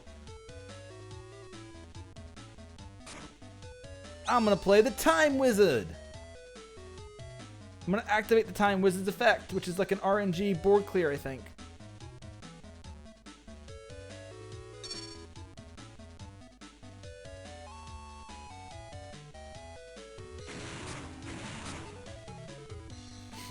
What? Wait. Considering how lucky I've been this entire duel, instead of sacrificing my Time Wizard to destroy your face-down defense position monster with my Panther, I'm gonna activate Time Wizard's effect. I get to toss a coin and call heads or tails. If I call it right, your opponent's monsters are destroyed. If I call it wrong, my own monsters are destroyed, and I lose half the life points equal to total of the attack of the destroyed monsters. Luckily, my luck's been so good this game, there's no way I can lose this tail flip. Oh fuck, I lost this tail flip. I will draw my card for turn then. I will then flip my Solitude into face-up attack position. And, well, you're kind of stupid, Joey, but thank you for the fight. You may have thrown it, but I don't care. A win is a win! He literally threw the match. This was such a tight match the whole way through, and then he just tried to RNG with Time Wizard. Jeez, I lost. I just don't seem to draw the cards I need at the right time. You drew all the cards you needed at the right time, Joey. If I pulled the right cards, I would have beat you with my eyes closed. Alright, I'll take another red eyes. Sleeping Lion. Armed Ninja. One magic card. If it's face down, flip it face up. If it's a magic card, destroy it. If not, return it face down. Electro Whip. A Thunder type? Yeah, it doesn't matter. I could take another Sleeping Lion in the deck, though, at least.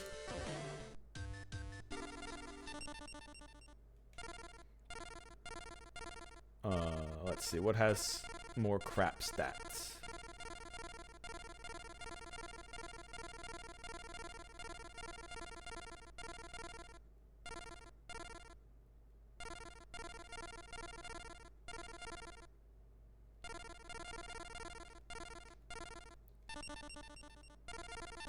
Oops, not that.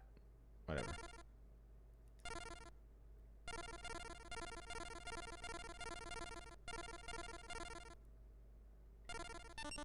What's in my side deck at the moment?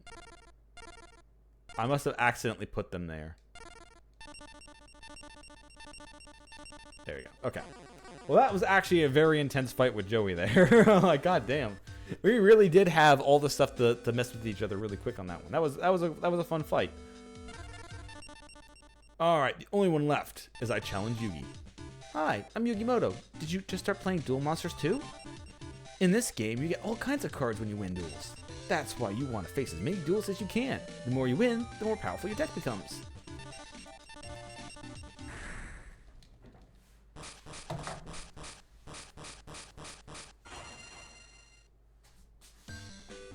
Right, I will draw my cards and take my turn first. Let me look at the cards I have in my hand before I decide what to play. Wow Warrior, Mystical Space Typhoon, Magic Jammer, Mirror Force, and Magician of Faith. Magician of Faith has nothing to bring back yet, so there's no point. Man-Eater Bug would simply destroy what they have on the field, but I might need that for later. However, I do not have anything to be able to truly stop him. So what I will do is I will play my Well Warrior in defense position. Then I will play my Magic Jammer also in face down. along with my Mirror Force, just in case. Actually, I'll hold off one turn for this. Let's see if I might be able to bait him. Oh, then end my turn. It is your turn, Yugi. Alright then, I'm gonna draw my card turn.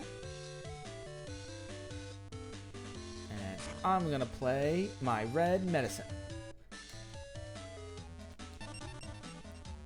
And I'm gonna gain 500 life points. I will then summon my Sangan in attack mode. Enter combat phase and attack your face-down monster. Good choice there, young Yugi. You do in fact destroy my WoW warrior with your Sangan. Although, wouldn't you have gotten more value from that if you used its flip effect, and not using it to attack right away? Yeah, I guess you're right, but it did the job, didn't it? Indeed it did. So I think this is lets you get a card. Yeah.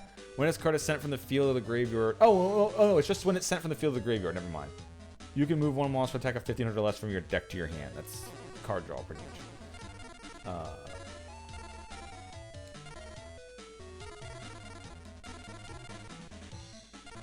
I'm gonna set this card face down the fence and end my turn.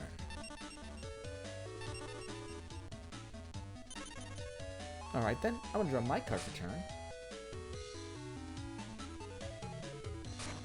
And summon my Mystical Elf in attack mode.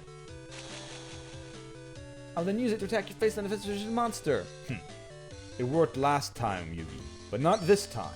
My Eldeen has more defense than your attack. You take the damage on this one. In addition, your Sangan has the equal attack to my defense, which means you cannot pierce my wall. Ah, well, it's your turn then. Very well. I will draw a card. I've drawn the Pot of Greed. I will activate the Pot of Greed, which allows me to draw 2 cards from the top of my deck.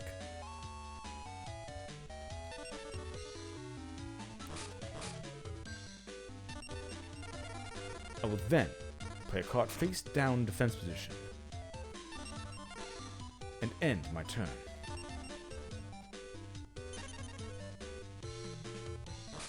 Alright then.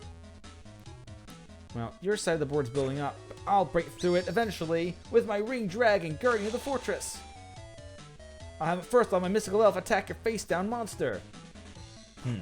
Before it was a foolish choice, but this time it is a correct one, for you do destroy my Magician of Faith. However, because you flipped my monster in the attack, I get to return 1 magic card from my grave to my hand, which means my Pot of Greed comes back for another turn. Truly, avarice is my middle name. I'll then have my Winged Dragon Guardian of the Fortress destroy your Eldeen.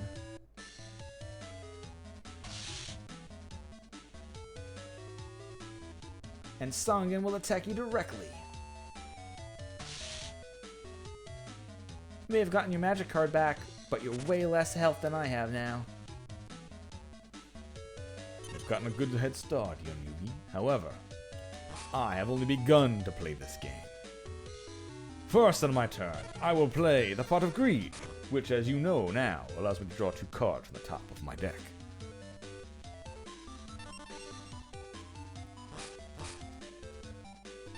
I will then activate the Dark Hole, destroying all monsters on the battlefield.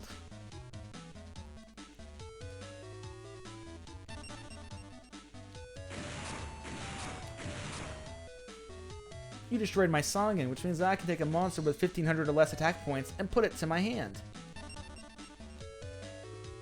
I'll take my Griffor. He at least has that there. Now, I've got a Lesser Dragon and a Binding Chain. Lesser Dragon will equal the monster he just returned to his hand. However, with all the things that were knocked to the graveyard, that Mystical Elf seems a pretty good wall at the very least.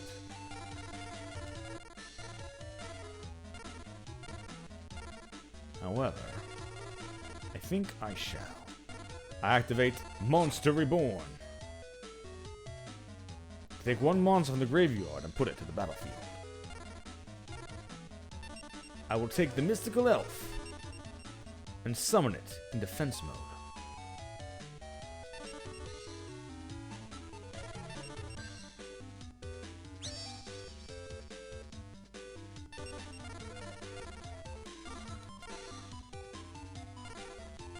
I will then summon a card and face down the defense position and end my turn. You've summoned a pretty good wall, but at least I know what it is. However, for that face down one, I've got no clue. So what I'm going to do for my turn is summon Genjin and attack your face down monster. You've attacked my man-eater bug. However, its defense equals your attack of your monster. And now you've activated man-eater bug's special ability. When it is flipped, I can destroy one monster of my choice. Your Genin is now removed from this game. That was a powerful card's effect you used on my nonsense monster. Seems you fell for my trap. I guess I did, Yugi. I guess I did. However, this now leaves you quite vulnerable at the moment. I'm going to play one card face down. I am then going to summon my own winged dragon guardian of the fortress. I will then flip my man-eater bug and the mystical elf into attack mode. It is time for you to feel quite a lot of pain, young Yugi. Mystical elf, attack!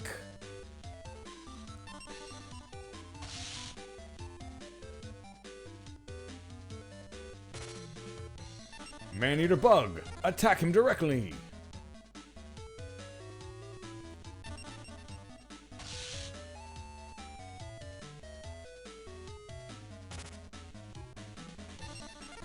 And Winged Dragon, Guardian of the Fortress. End my battle phase by attacking you directly in the face once again. And with that, I end my turn. Man, he really swapped the control of the board back in his own favor, but he's got so many weak monsters in attack mode, I bet I could take it back with just something of just decent enough power. What I'm going to do is I'm going to summon my Griffor in attack position. I am then going to attack and destroy your man-eater bug. What monsters did I have out? Yeah, we're good. You take 750 points of damage. Ah, I did.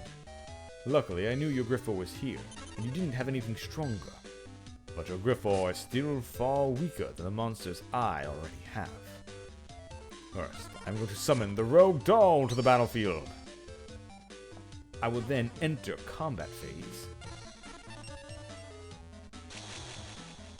And have my Rogue Doll attack and destroy your Griffor. Dealing 400 points to your face. I will then, once again, have the Mystical Elf and Winged Dragon Guardian of the Fortress attack you directly.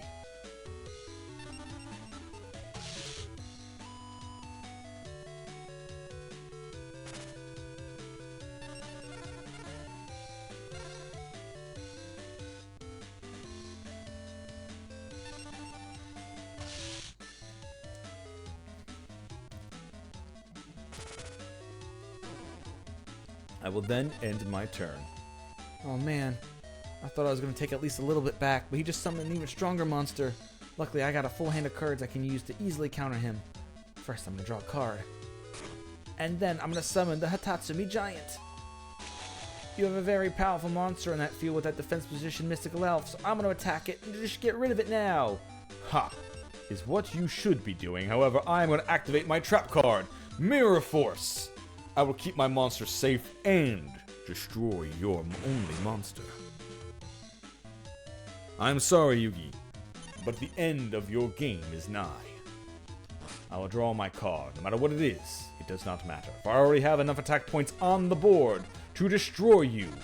I'm going to summon the Lesser Dragon just in case. I will then enter combat phase and finish you off. Mystical Elf, attack him directly.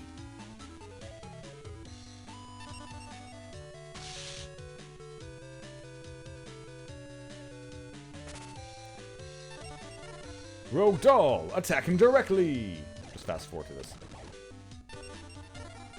And Winged Dragon, Guardian of the Fortress, finish him off.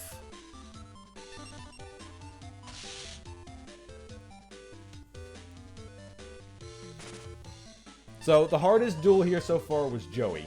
Because Joey kind of popped the fuck off. And if it wasn't for me having the exact cards I needed to fight him, I wouldn't have won. And also him blowing himself up at the end. It's too bad, but I guess I just lost. I think I might change the number of cards in my deck so my cards will flow better.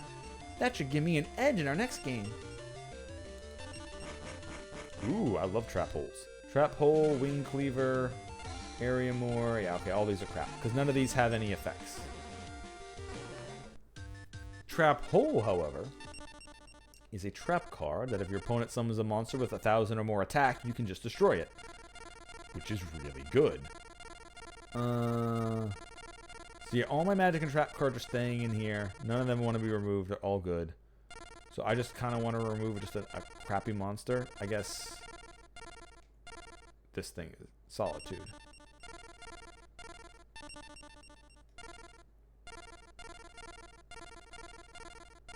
And I'll take back. Yeah, it's a shitty one that doesn't have an effect. There is something like that that does have an ability though, but I'll take a second trap. Oops. I'll take a second trap hold in my deck.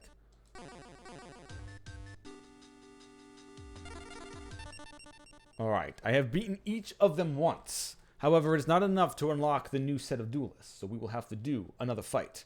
Joey has been my toughest opponent so far. We will match up against him one more time. I've been waiting for you to show up. To be honest, Yugi and his friends are just too tough to beat. With you, at least I got a chance.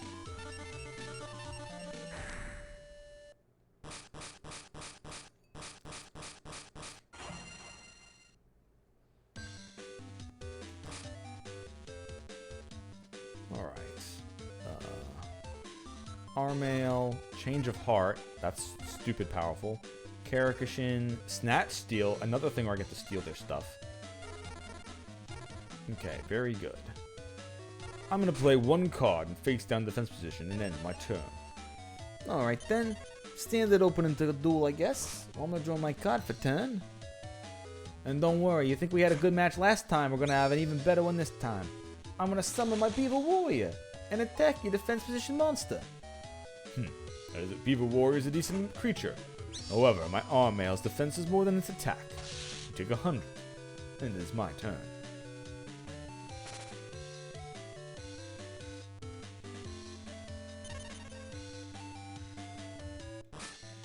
I'll draw a card. Swords Revealing Light, pretty good. However, I am going to activate my magic card, Snatch Steal.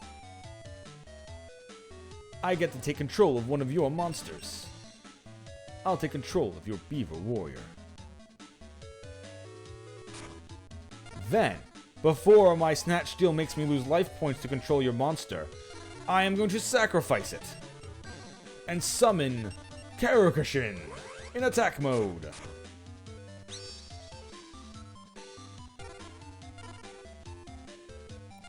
I will then flip my Armail into attack mode as well. If you want to destroy it to make me take damage, it is all on you. However, I will destroy you with my Karakashin. But before that, you will take direct damage. Last game, you activated your Change of Heart on turn 2. This time, I do my own.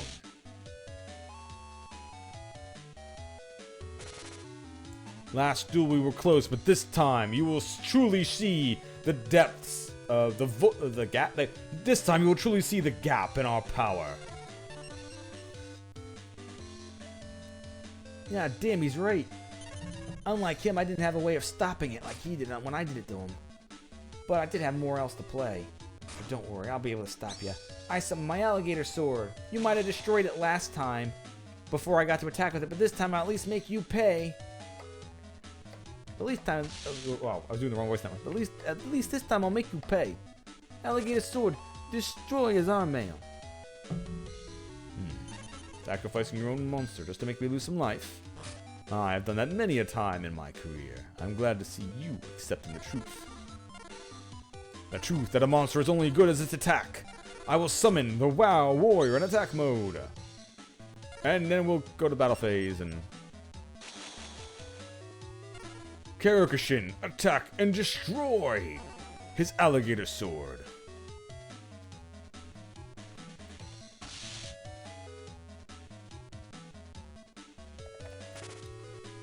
Now, Wild Warrior, attack him directly. Make him feel the pain. Ah, that's a lot of damage you just dealt to me. More like an Owl Warrior, if you ask me. Very good one. +2, Joseph. I ended my turn. You stop calling me Joseph already? God, like my ma. Anyway, I'm gonna draw my card for turn. And then I'm gonna play Pot of Greed. Allows me to draw 2 cards off the top of my deck. And then I'll play a monster face down defense position and then my turn. I'll draw a card. And then, I'm sorry, but I am going. This will be utter defeat. I'm gonna activate Change of Heart. Take control of your face down monster. I'm gonna flip your 13th grave into attack position. And then I'm going to summon my own Killer Needle in attack position. And now I will end you with my combat phase. Do you see how broken Yu-Gi-Oh can just be? Early, like, new Yu-Gi-Oh is still broken, but early Yu-Gi-Oh is also broken. Like, since you can just play as many magic cards as you want, and like just flat out, I take control of your monster is just a card. Like, I just stole 2 of his things twice and just kept pumping him in the face. Easy. Jeez, I lost. I just don't seem to draw the cards I need at the right time. If I pulled the right cards, I would have want my eyes closed. All crap. I love how Zombie Warrior is here. It's a fusion summon that only is 1200 attack, 900 defense, no ability. It's awful. You have to sacrifice 2,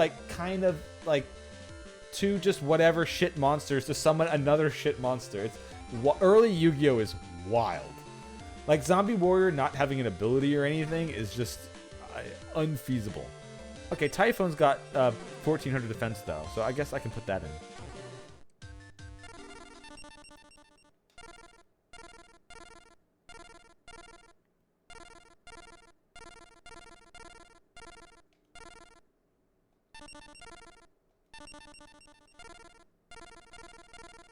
Hey, Clary. Oh man, some of this art is very nostalgic. Seeing some of these cards again, like, oh yeah, I remember this shit.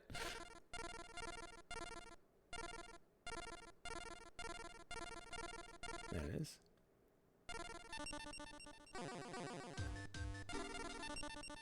Okay, I still have not locked anyone new, so I guess we'll go back to our punching bag, Tristan. What? You challenging me? What? You challenging me to a duel? Okay, I agree. I'll use my deck that Joey helped me with the other day.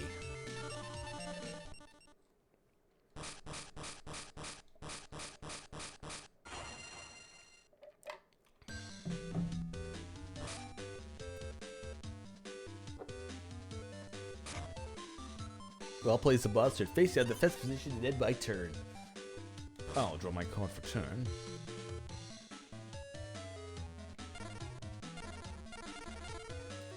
Then I'll activate Pot of Greed, which allows me to draw 2 cards from the top of my deck.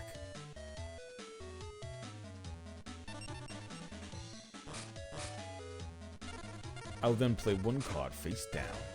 And then summon the Vorse Raider in attack mode. Vorse Raider. Attack his face down monster.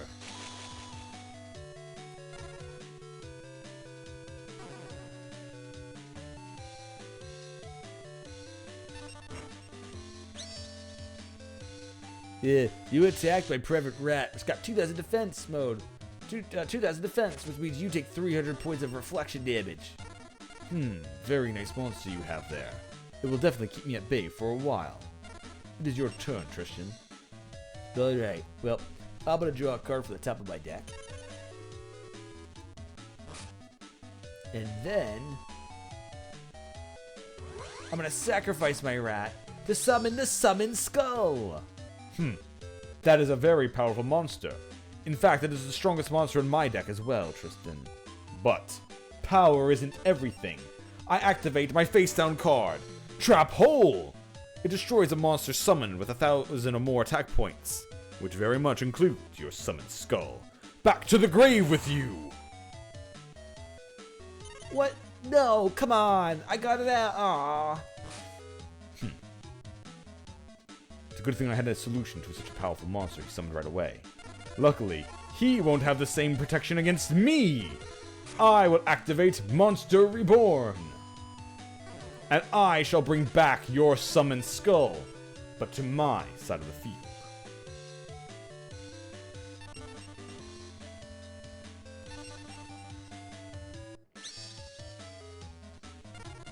I will then summon the Hitatsumi Giant in attack mode. And now, since you are wide open, I will attack you directly. Axe Raider. Summon Skull. And Hitatsumi Giant. If you allow my board to run rampant any longer, Tristan, you will lose on my next turn. May the heart of the cards be in your favor. Yep, stop saying dumb things to me just because you're trying to be nice. I'm gonna draw the card off the top of my deck. And then, I'm gonna summon the Horn Imp in attack mode.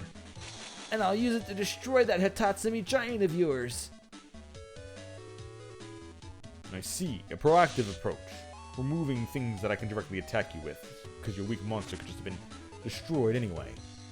Unfortunately, it is over, Tristan. I will draw a card. I will then summon my holograph. And with that, your fate is sealed.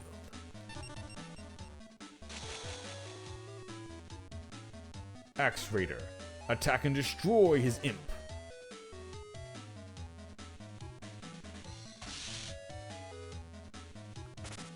And then summon Skull, finish him off.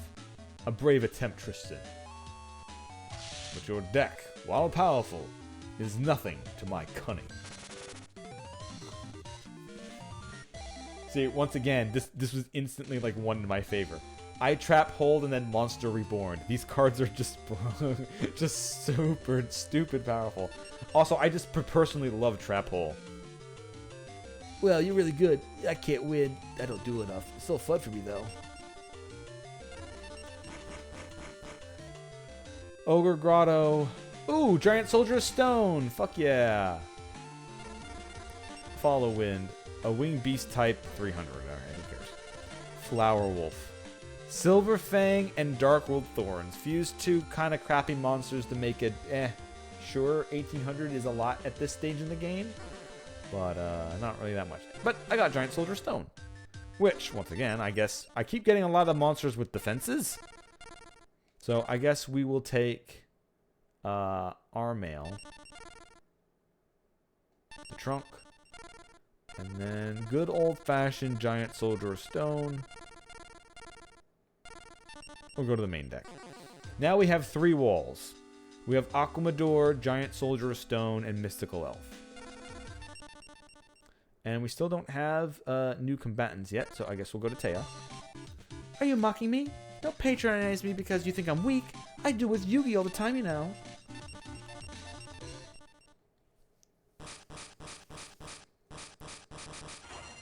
Also, this was actually a very unique game because the B button was useless almost, so they gave it a fast forward function, which is honestly stupid genius. Like, they actually put a fast forward button in here, and it's awesome. It's genuinely awesome. It's just like the Battle Network games having you can hit start and skip cutscenes. That makes the replayability of the game so much fucking higher. Just being able to not have to sit through the bullshit. Alright, Mirror Force, Aquamador, Snatch Steel again, Trap Hole, Sleeping Lion, Black Pendant. Okay. Alright, we're gonna put Aquamador. I will summon a monster to face down the defense position and end my turn. Alright then. Sensible move on your part. I'm gonna draw a card. And then I'm gonna summon Queen's Double in attack mode. I'll use it to attack your face down monster. quite admirable, Taya. However, Queen's Guard has a lot of effect. Oh wait, no, it can just attack directly, yeah. I can now attack you directly, even if you have monsters on the field. Take that. Interesting. You've gone for more of a burn approach. It's a very good choice. However, I am not going to let you continue to do that forever. For I am going to summon the Sleeping Lion in attack mode, which has more than enough attack to destroy the creature. I'll then play a card face down, and then enter my combat phase. Now, Sleeping Lion, attack and destroy the Queen's Double.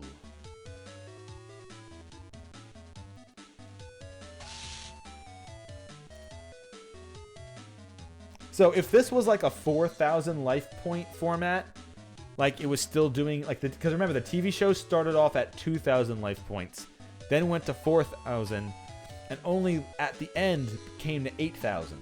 So if this was still a 2,000, that Queen's Double would be honestly kind of broken. It's still okay in a 4,000, but in an 8,000, not the best, considering that this thing's much stronger. But you can summon in one turn, and if you can summon and power it up, you could, like, especially in a 2,000 life point format, you literally could play a Queen's Double, power it up with something like the Black Pendant, and hit your opponent for almost half their health. Like, that would be wild.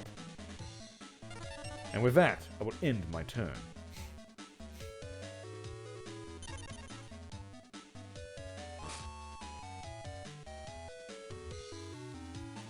Alright, I'll draw my card for turn, and then summon my Gemini Elf. It has 1,900 attack points, and I don't even distribute for it. It's one of the most powerful monsters in my deck. Wow, 1,900 attack is more powerful than anything I would have for 4 stars. Except, you are going to come to the same fate as Joey did. I activated my trap hole. Your monster, while having an impressive attack, makes it impressive enough to fall into my trap.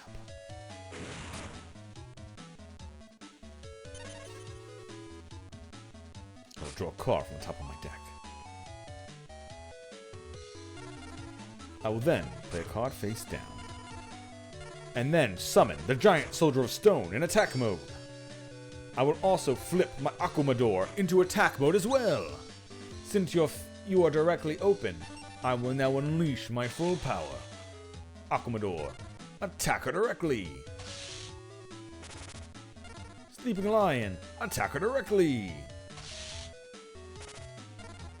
Giant Soldier of Stone, attack her directly. I then end my turn.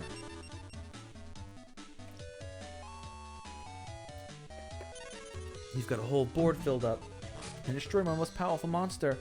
Luckily, I have something that can compete with you. I summon my Beaver Warrior.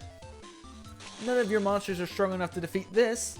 I'll use it to destroy your Sleeping Lion. Not so fast, Taya. I am sorry, but I must bully you further. Activate Mirror Force, destroy your attacking monster. You will not destroy my Sleeping Lion and then make me sacrifice one of my walls against your beaver. I will just destroy your field.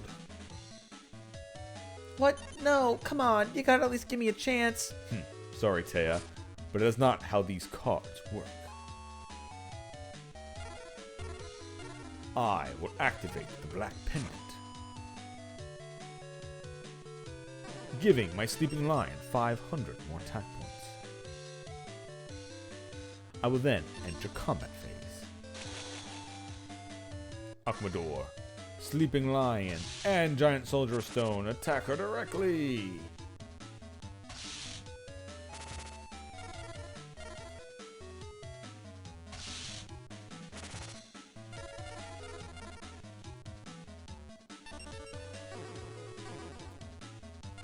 I will then go to my main phase 2 and play another card face down, and end my turn. You've put me in such a hole. You've been destroying me this entire fight, but maybe if I draw the right card, I can win. I'll play this face down and end my turn. Indeed, that is a fitting move.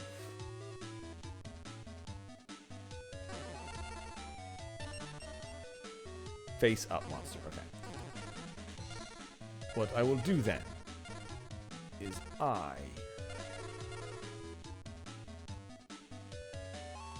to summon my Blackland Fire Dragon. And enter combat phase. Using the strongest monster I have on the field, my Blackland Fire Dragon, I will attack your face-down card and judge its strength.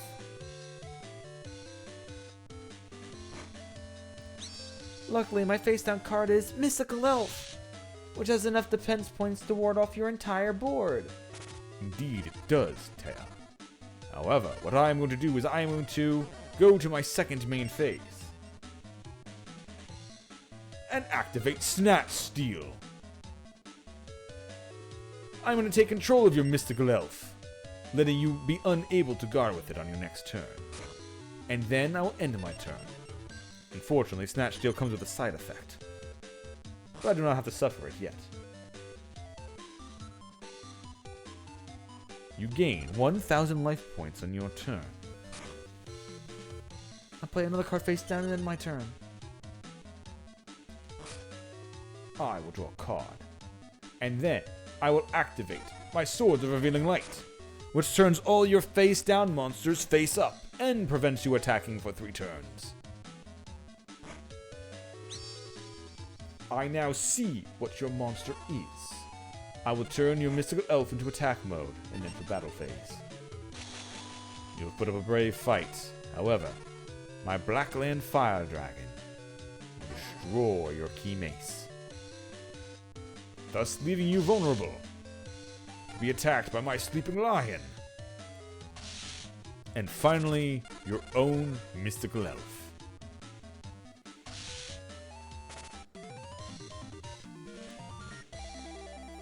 Yu-Gi-Oh! Is a fair and balanced game. Whoops, I lost. I'll ask you to take a look at my deck again. I'm telling you, next time I'll definitely win. Wing Cleaver, crap. Silver Fang's got some attack, but not that much. Book of Secret Arts. Spellcaster by 300, who cares? Alright, all crap. Alright, so far, I just need Bakura and Yugi, so we'll go for Bakura again. Yeah, the only close match so far was the first 2 fights with me and Taya and Tristan, at least we got to play a bit of the game. And then Joey and me had an incredibly close fight. And then a lot of these fights I've been able to run away with it. Although I did have a good fight with Bakura. Bakura summoned his elves and I had to defend against him for a while and played a game. So that was a good fight. Duel Monsters is fun, isn't it? It's just so into the game. So, don't forget the Bakura game. I literally had to keep my 2,000 defense monster against his 2,000 attack monsters just to wall myself into safety.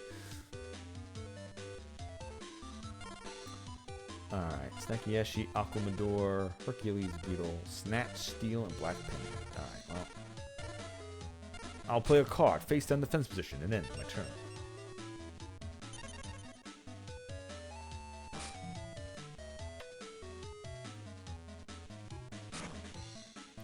I'm going to activate my field spell, Wasteland, making all Earth-type monsters stronger. And then I'll play a monster face in defense position, and 2 cards face down, and I'll end my turn. I will draw a card. Let's see. Let me see your field spell. Attack and defense of all dinosaurs, zombies, and rocks by 200. Interesting. Well, what I am going to do then is I am going to play one of my own cards in face down defense position. And I'll end my turn yet again.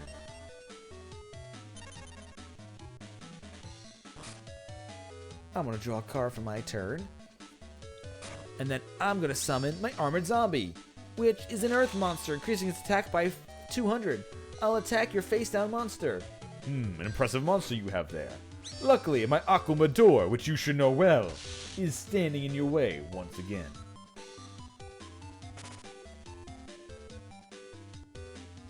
Ugh, that card? I'll get over it some way. No doubt you will. Player, I'll draw a card from the top of my deck.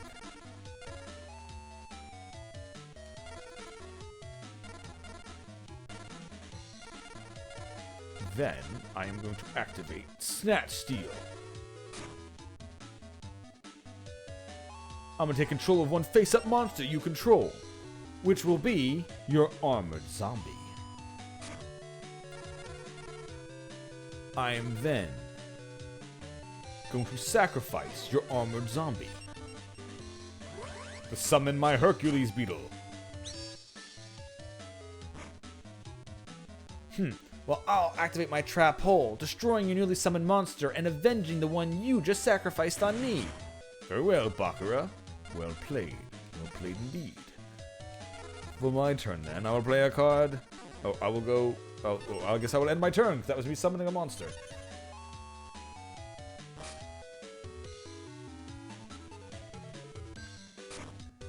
I'm going to play Pot of Greed, which allows me to draw 2 cards from the top of my deck.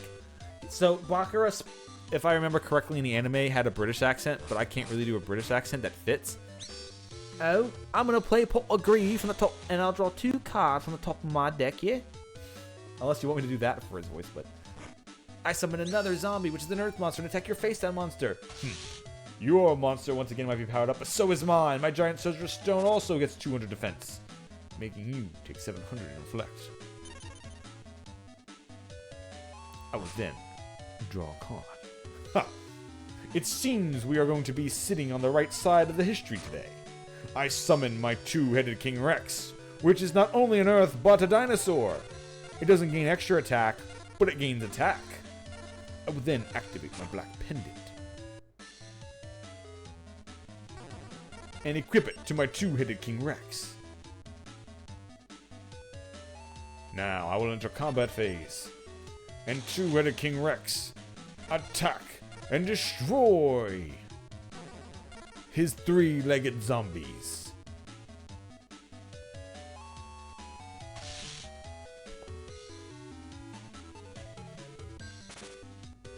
And I end my turn. Alright then. What I'm going to do is draw a card from the top of my deck here. Alright, what I'm going to do then is activate Black Dark Hole, destroying all monsters on the battlefield. You had a lot of things, but now they're all gone. But you at least lose your 500 life points for the Black Pendant. That's fine, I'll lose those, because I haven't summoned a monster yet this turn. So that's just what I'll do. I'll summon a Temple of Skulls and attack you directly for 1100 damage.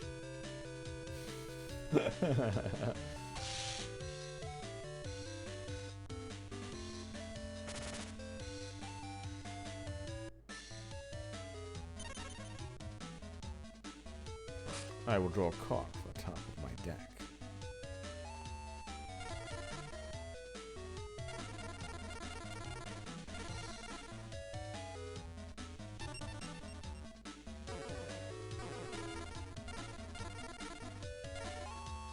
I will then set a card face down defense position and end my turn. Well, I'm going to draw a card for turn. And I'm going to summon my graveyard in the Hand of Invitation. I'm going to use my graveyard to attack your face-down monster. The monster you have attacked with your graveyard in the Hand of Invitation is my Steikayashi, which has more defense than your attack. In fact, it has more defense than your other monster's attack as well, making it a wall that you cannot pass. Ah, well, I end my turn. I will draw a card from the top of my deck, and then I will tribute my Snekiashi and summon the most powerful monster in my deck. I summon the Summon Skull. Summon Skull, attack and destroy his Temple of Skulls. Which, even though it's a skeleton, it's not actually an earth type or a zombie. It's a fiend. And I will end my turn.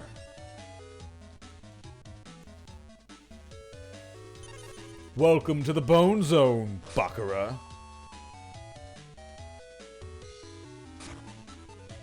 I'm gonna activate Change of Heart and take control of your Summon Skull.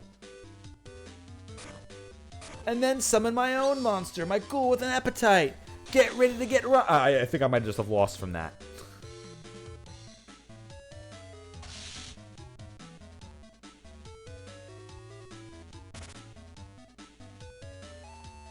I need to board clear or I instantly lose. I think I do have Swords of Revealing Light to hold them off for a while. But that is such an in such an intense swing.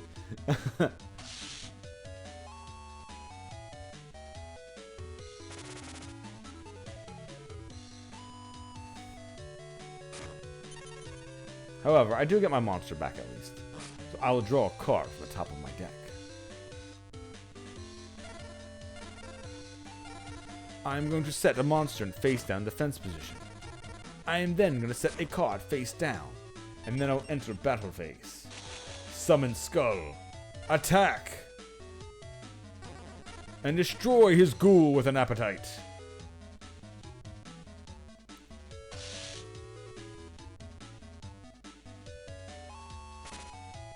You may have hurt me real bad with that, but I have taken control of my monster yet again. It was only for one turn that you controlled my monster. It is now mine again to devastate you as I please. I'm gonna set a card face down, and then I'm gonna have my graveyard attack your defense position monster. That is a brave move to have done, knowing I have my Summoned Skull in the field. You may have destroyed my Man-Eater Bug, however, in attacking it you have flipped it, which means I can destroy your face-down monster. It doesn't matter what it is or what effect it has. It does not get flipped. It is just gone. We'll then draw a card. What was that I destroyed on him? Oh, his own Man-Eater Bug! Get fucked, Bakura. I will then summon Typhone. And enter my battle phase. Summon Skull, attack, and destroy his graveyard and hand of invitation.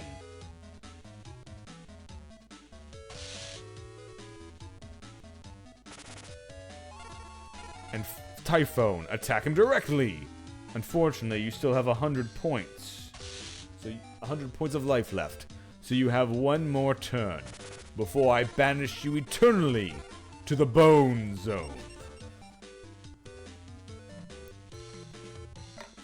You keep making that joke because I have a bunch of zombies in my deck, but you won't be making it for long when I top deck my card I'm going to play face down. Indeed. That may be a devastating card you have played. However, my Summoned Skull has enough wait, no. However, I am going to summon my WoW Warrior. Enter my battle phase. No matter what you played face down, it is nothing compared to the power of my Summoned Skull. Destroy the only thing stopping me from attacking him directly.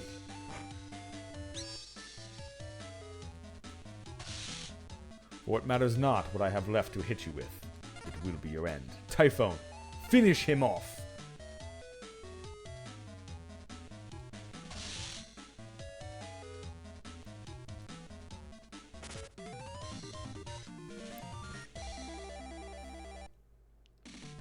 I lose. You're really good, aren't you? I have to get my hands on one of those upgrade packs and improve my deck.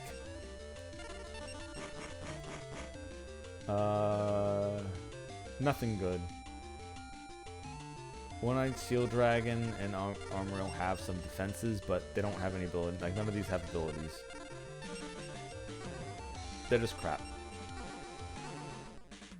You got a copy of the weekly Yu-Gi-Oh! Publication, which is sent to all duelists on a weekly basis. It's a vital source for cards that can only be found in this publication. Each weekly issue contains 5 cards. Oh boy, the card that's only good in the anime. Toon World. This card is activated by paying 1,000 of your life points. What does it do? Nothing. It only lets you keep a toon on the battlefield. And toons are kind of shit, unlike the anime where they could literally do anything, because they had cartoon logic. Steel Ogre Grotto number 2 is a 6-star monster, which means it only requires 1 sacrifice. Has 1900 attack and 2200 defense. That's better than the Ryukushin we have. Alligator Sword, 4 stars, so no sacrifice, with 1500 attack. Crawling Dragon number 2, 4 stars with 1600 attack. and a Swamp Battle Guard, a 1 sacrifice, but it does have other effects. But that doesn't matter quite yet. So actually, that was like the best pack of cards we've gotten so far. So we can just go in and get like Binding Chain, put it to the trunk. Holograph to the trunk.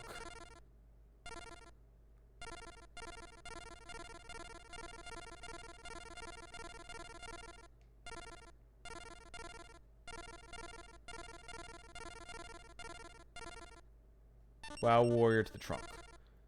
And that allows us to take Alligator Swords. Take Alligator Sword. Crawling Dragon number 2. Oh, I removed the wrong thing from my deck.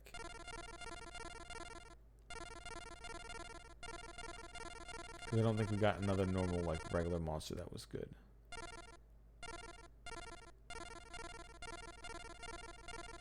So we'll take WoW Warrior back. And then we'll get rid of...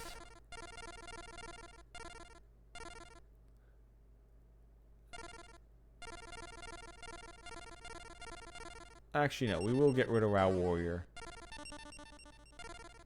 WoW Warrior and... Where's the other sacrifice to summon monster? And Karukashin. And instead, we're going to put...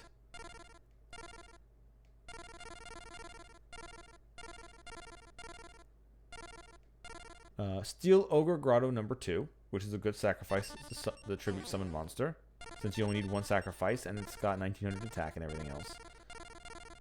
And then... I guess not. I guess there really wasn't anything else to put in. I guess Swamp Battle Guard over Ryukushin. 18, 15. I guess it's the same creature, so it doesn't really matter. So I guess we'll just put it in. It doesn't matter. But that's a good... those were good cards that we got. Alright, no one else knew. We beat everybody twice except for Yugi, so we'll verse Yugi one more time. Listen, balance is key to winning duels. Do you really think you've got a well-balanced deck?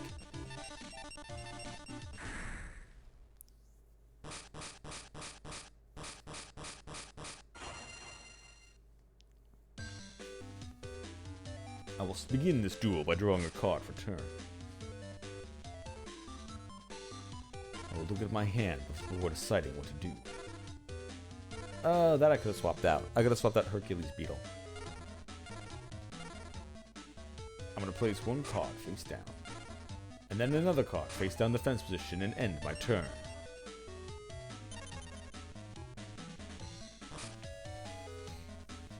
Alright, I'll draw my card for turn. And then I'm going to summon the Mystical Capture Chain. And I'll attack your face down card. You've attacked my Man-Eater Bug, which you will destroy. However, my Man-Eater Bug allows me to destroy 1 creature on my opponent's side of the field. In other words, your Binding Chain is now your Mystical Capture Chain is now also destroyed.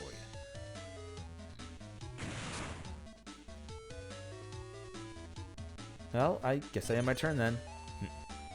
I will draw a card for turn. And then...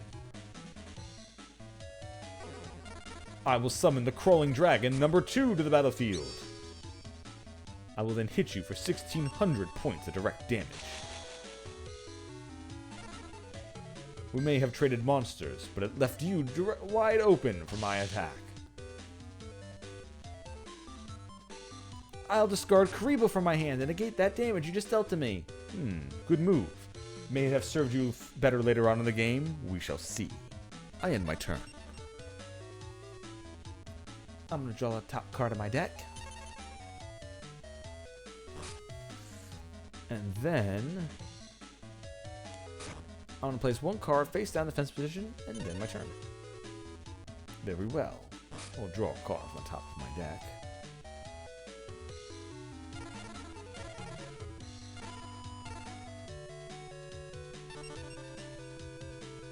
One opposing monster, regardless of position. Alright.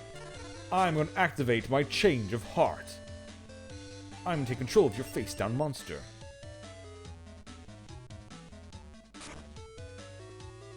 I will then sacrifice your face-down baby dragon. To summon the Hercules beetle. I will then have Crawling Dragon number 2 and Hercules beetle attack you directly.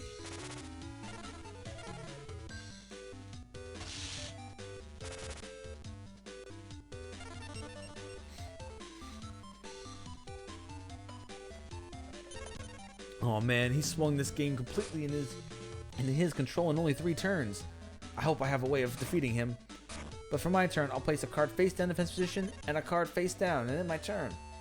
I will then draw a card myself. Summon a card face down defense position, and then enter combat phase. Crawling Dragon number 2, attack his face down monster. My face down monster is weather control. You destroy it. And now Hercules beetle, he is wide open, attack him directly.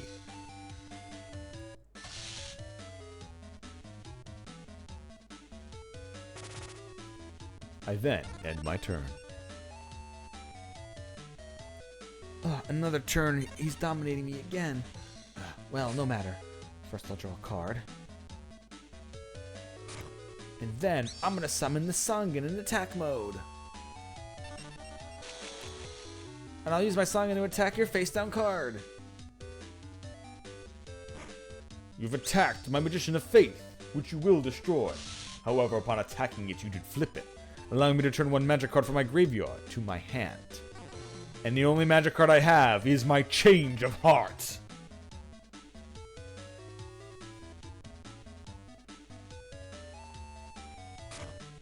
With that attack, Yugi, you have doomed yourself eternally.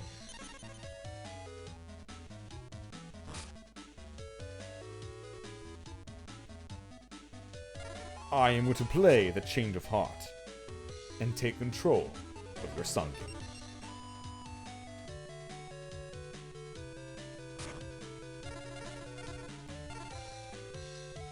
I will then sacrifice your Sangan. The Summon Skull!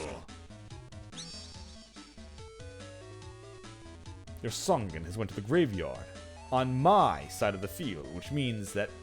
Oh, you still get to do it? Okay. Never mind. I activate my trap hole, destroying your Summon Skull. Very well, then we will make this fight last another turn then. Crawling Dragon number 2, attack him directly. Hercules beetle, attack him directly. So if I just attacked him with his monster, I would have won, but I wanted to sacrifice it for fun. So I guess we're going to be stuck here, because he's going to play that mystical elf and I can't get by it. Oh well. And I did some of the Summon Skull, so I can't play anything else, right?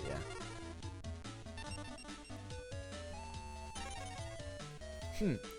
Luckily, you decided to summon your Summon Skull, which I was able to destroy, so you couldn't kill me last turn. But I'm going to play my Monster Reborn and bring back that very Summon Skull you just destroyed. That I just destroyed on you. I will then summon my Air Mommet of Nefariousness in attack for some reason. I will use my Summon Skull to destroy your Hercules beetle. Yugi, you do realize that the monster I have on the battlefield can destroy your Marmot and will lose you the game. Right? Wait, really? Yes, actually, but it doesn't matter. For I will not defeat you. I will show you that even without your mistake, I could have defeated you anyway. I play Snatch Steal and take control of the Summoned Skull, which you summoned from my graveyard.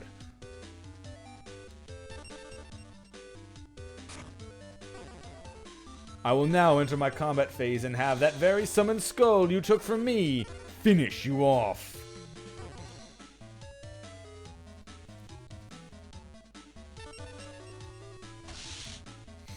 Okay, I don't know why he summoned that in attack, but it just lost him the game anyway. He was gonna lose anyway because he did that. Okay. It's too bad, but I guess I just lost. I think I might change the number of cards in my deck so it'll flow better. Have you managed to enforce your deck? Did you know that you can now select a new booster pack? Select it when you've got the chance. Armored Zombie. Good attack. Ryukushin. Rabbit Horseman. Battle Ox and Mystic Horseman to get 300 more attack points than Battle Ox would have had. Black. Oh, summon the Black Luster Soldier. And Green Kappa. Select 2 face-down magic or trap cards on the field and destroy them. That is honestly pretty powerful. So, we are going to... Let's see. Armored Zombie is going in the main deck. Along with Green Kappa.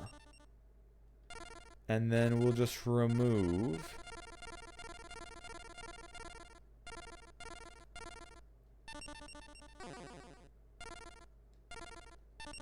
the Killer Needle.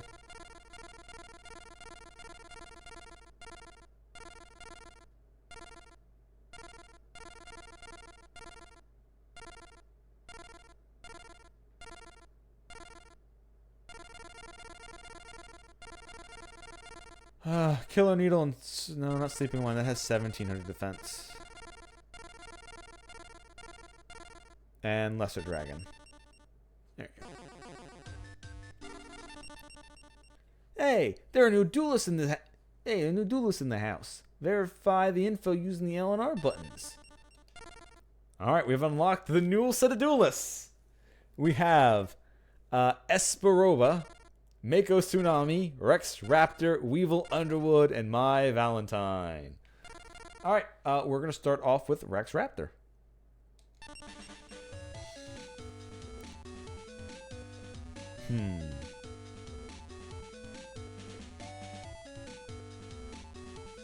I'm Rex Raptor. My dinosaur army is invincible.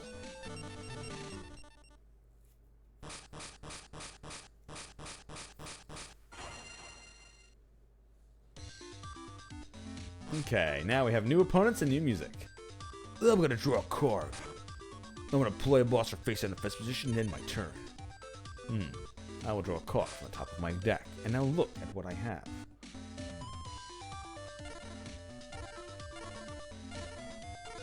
Alright, we'll start this off the right way. I will summon my Axe Raider and challenge the defense of your face-down monster.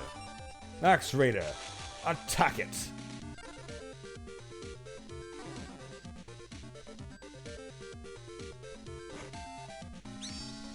Ha! Not only does my Axe Raider have enough attack to destroy your two-headed King Rex in defense mode, but it also would have had an attack mode. It seems I outclassed you in all ways. I end my turn to you. You think just because you destroyed one dinosaur in my deck, you can beat me?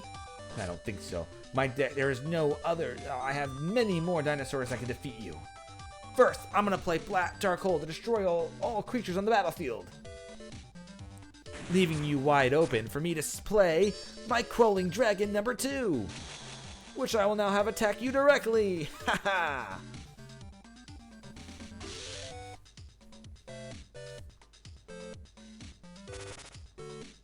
Ouch. That is a very hefty card that did a pretty good swing in your favor there, Rex. However, there are many more things that can go in our favors. First, I'm going to set a card face down. Then I'm going to activate Snatch Steal, taking control of an opponent's face-up monster, at the exchange of you gaining 1,000 life points on each of your turns. I am then going to summon the Hercules Beetle, just sacrificing your Crawling Dragon. I will then use the Hercules Beetle to attack you directly.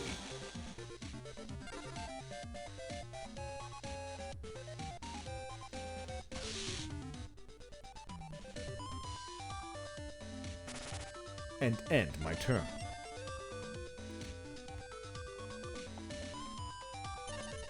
You think a stupid beetle can defeat my dinosaurs?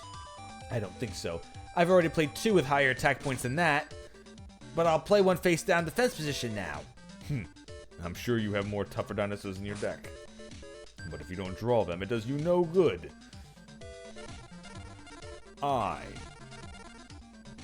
will play a card face down defense position, and then have my Hercules Beetle attack your defense position monster.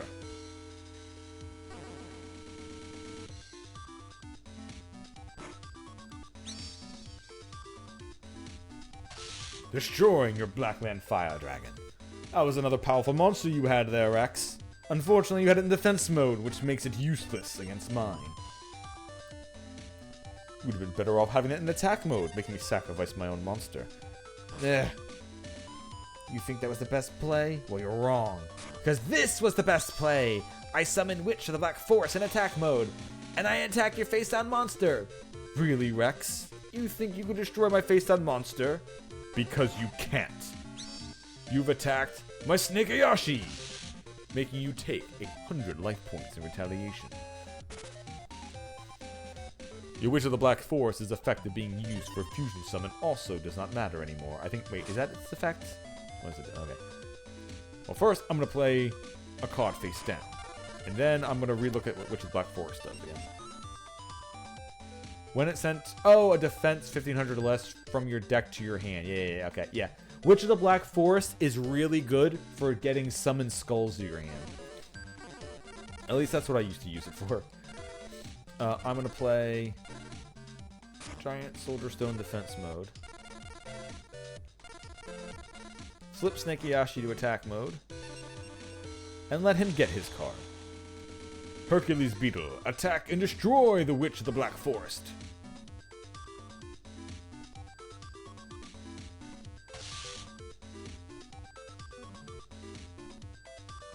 Oh, so you're letting me get my card's ability off. Well, I'm going to use it to get the giant rat for my deck. And then I'll have Snakeayashi hit you for 1000 damage. Which I think the giant rat is a tutor card that lets you pull more giant rats. So it's another really good card for just like getting stuff in your hand constantly. Unfortunately, I can't look at it now. The game didn't have that idea of letting you always see a card that they reveal to you. Then I end my turn. Alright. Well, I'm going to summon my Uribi in attack mode. And I'll attack and destroy. Or I'll attack your face-down monster. Very well then. You attack my Giant Soldier of Stone, which has enough defense to reflect Uribi's attack at you. You take 500 damage.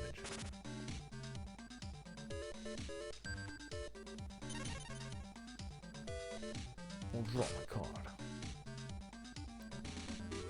Now, his Uribi is 1500 attack. My Hercules Beetle is also at 1500 attack, which means I would have to sacrifice my monster to destroy yours. Unfortunately for you, Rex, I have a Rogue Doll, which has 100 more attack points than your monsters. I will then turn my Giant Soldier Stone to attack mode. And kick your ass.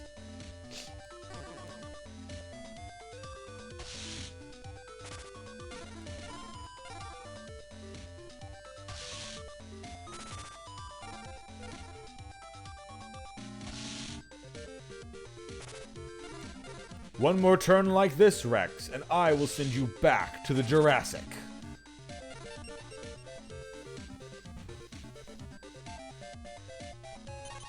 I never seen your damn face before, and then you show up with this? You think you can make fun of me? I'm one of the toughest duelists in this area, and I'll prove it. I summon my giant rat. And I'll use it to destroy your Giant Soldier Stone. Eat shit, you fucking ass you dinosaur motherfucker. Here's a goddamn meteor to destroy you. Get Mirror Force.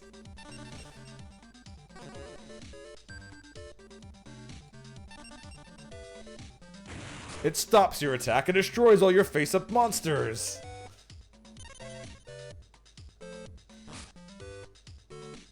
I will now summon my own dinosaur.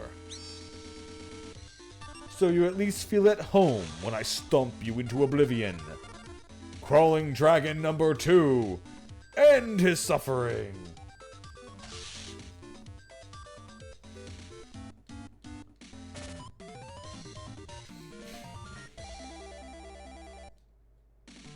What?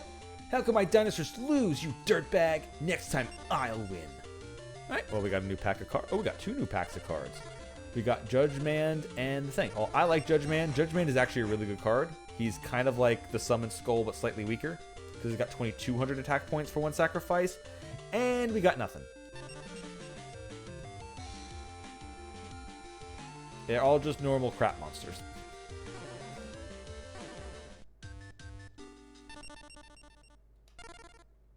Alright, Rex Weevil. It is I, Weevil Underwood. You're just another victim for my insect deck.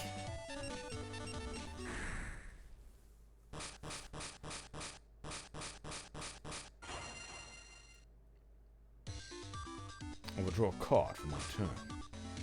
Let's see what I have. Monster Reborn, Dark Hole, Two-Headed King Rex, Steel Ogre Grotto, Chain of Heart, and Trap Hole. Interesting. I will start by laying bait. I will play 1 card face down, and then summon my Two-Headed King Rex in attack mode, and end my turn. This is probably the strongest monster than anything he has, and if he has something stronger, I will destroy it with my Trap Hole. I activate my Dark Hole, destroying all monsters on the field. You might have summoned a powerful monster, but I will destroy it. You might have summoned a powerful monster, but I will destroy it. I summon my Flying Kamakiri number 2. Ah, well, you summoning your Kamakiri is activating my trap card. I activate Trap Hole, destroying 1 monster. 1 summoned monster with attack of 1,000 or more, which includes your bug.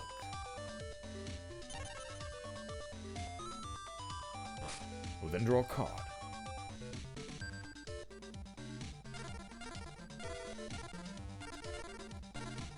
I will then activate Monster Reborn to bring 1 monster back from a graveyard to the battlefield. I will choose my Two-Headed King Rex.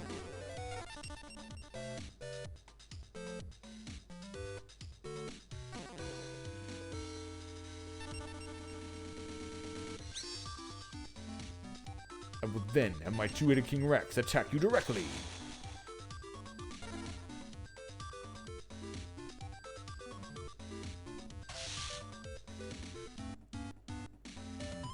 Always hated Weevil. Yeah, because he's the one who rips up and throws away the, Exodia on Yugi in, like, the 2nd episode. I will then end my turn. Just because you had a bunch of little tricks yourself doesn't mean you're gonna stop me. I'm gonna draw the top card of my deck. Then I'm gonna play a field magic card, Forest, powering up all certain types of monsters. That includes bugs, of course. And then I'm gonna play my Flying Kamakiri number 2. Because of the Forest has enough impact power to destroy your Two-Headed King Rex. You're just like that Rex idiot thinking your dinosaurs are so strong. Wait until you meet my bugs.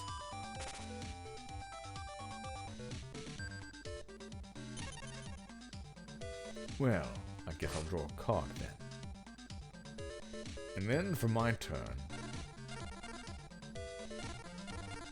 I'm going to activate the Change of Heart. Taking control of 1 monster that you control. I will take control of your Flying Kamakiri. I would then sacrifice your Flying Kamakiri to summon Stone Ogre Grotto number 2.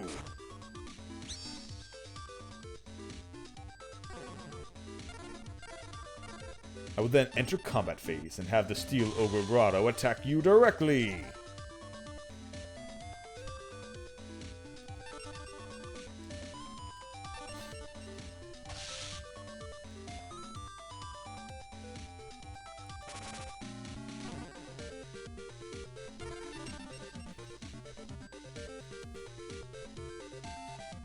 Oh man, you had some dumb shit again with your stupid magic cards?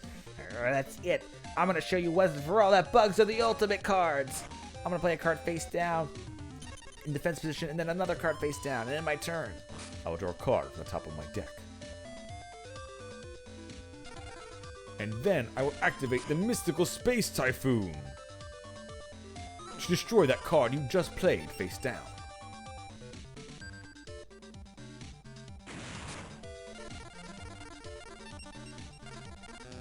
Oh, his own Mystical Space Typhoon now. Steel Ogre Grotto. Attack his face down monster. I was going to save that for destroying his field spell when it mattered, but I couldn't take a risk of that was something powerful.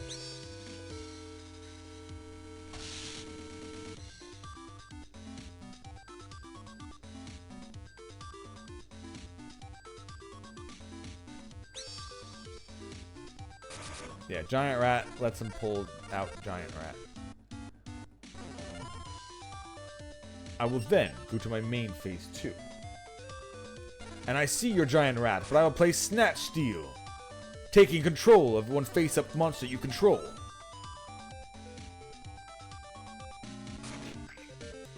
At the expense of you gaining 1,000 life points per turn. However, it stops you from sacrificing it to summon something powerful on your side. So I will take that exchange. You got it again with your magic. Arrgh. Fine. I play a card face down defense position in my turn. I will start by playing the Pot of Greed, which allows me to draw 2 cards from the top of my deck.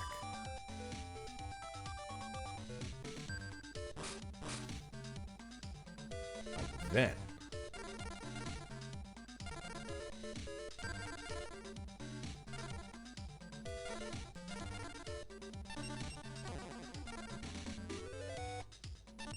no. I have a feeling he might have Man-Eater Bug. Let me attack first. Even if he gains the life points, I don't care right now. Then I will have the Armored Zombie attack your face-down monster. Yep. Called it.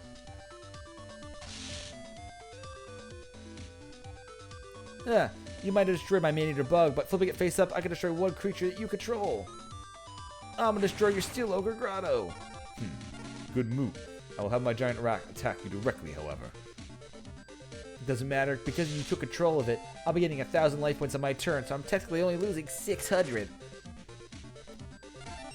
I might still be losing life points, but at least I'm still in this game.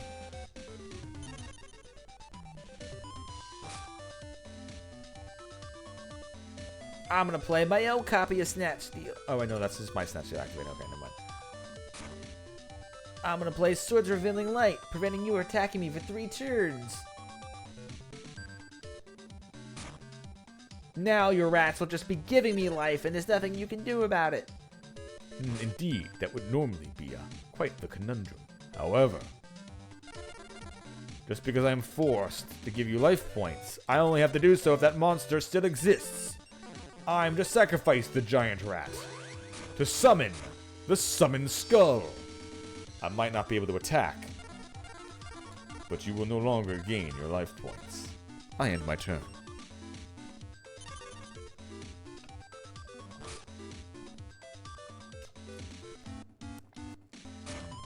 I'm gonna play a monster face down defense position and end my turn.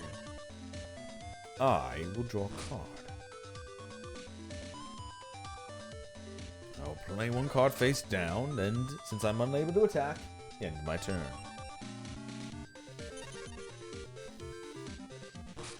I'm gonna draw a card and play another card face down defense position and end my turn.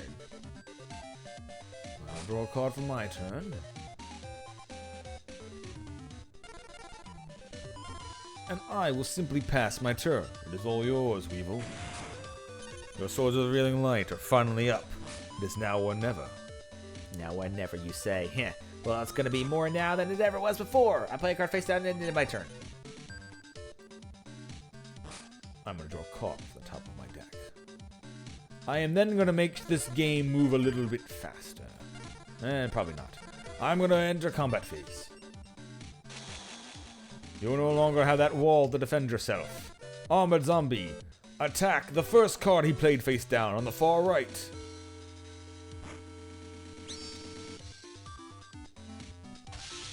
Ha! You attacked my Gakabore. It has enough defensive points to make you take reflection damage. Fine, but at least I know what you have now.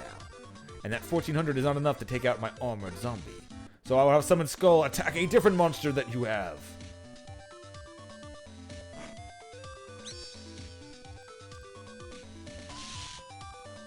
You destroyed my Sinister Serpent, which I don't know what that did. I don't remember what that does. During your standby phase, if a Sinister Serpent exists in your graveyard, you can return it to your... Oh, okay. So Sinister Serpent is a permanent a thing. Okay. You just get it back.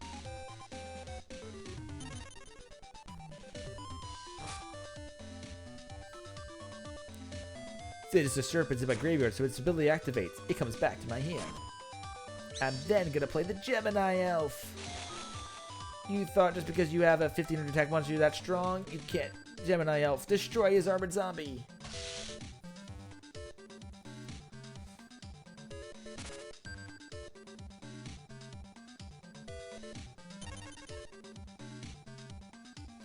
I'm going to draw a card. Then I'm going to play a card face down. And then I am going to summon the 7-colored fish in attack mode. It might not have enough power to destroy your Gemini Elf, but Summon Skull sure enough does. Summon Skull, attack and destroy the Gemini Elf.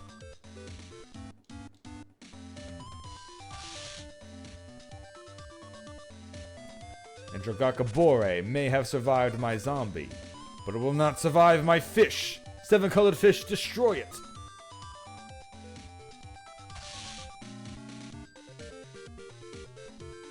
And I will end my turn.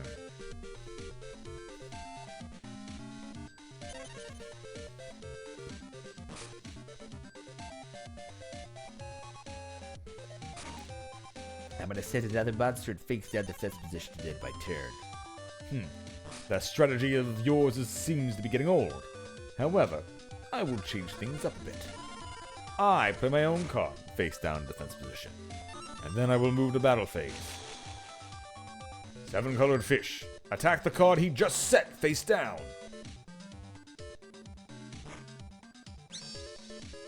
Ha! I got another man-eater bug, which allows me to destroy another creature you control, which means your summoned skull is no more.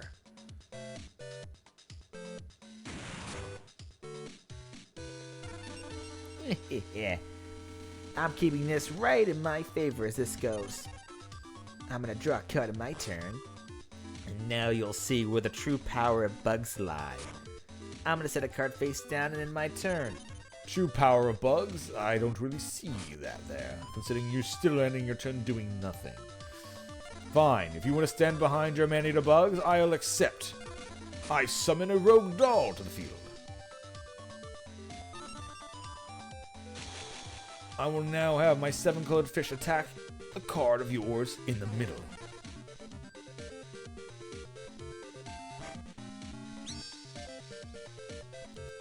Your other Gakabore may be getting a defense bonus, but it's not enough to survive my fish yet again. It is quite hungry after all. Rogue Doll, attack the card he just set face down.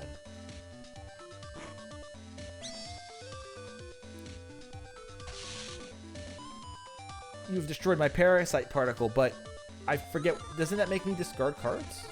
Or something like that? Flip. Put this card face up in your opponent's deck and shuffle it. When your opponent draws this card, it is special summon on the field face up in defense position. Your opponent's life points are decreased by 1,000 points. And from this point, all of your opponent's face up monster cards are treated as insect type monsters as long as this card remains face up on the field. So, shouldn't that have triggered since I attacked it? Shouldn't that have been shuffled into my deck? Or because I destroyed it, it doesn't get put in my deck, you have to flip it manually? That seems like kind of shitty, at least.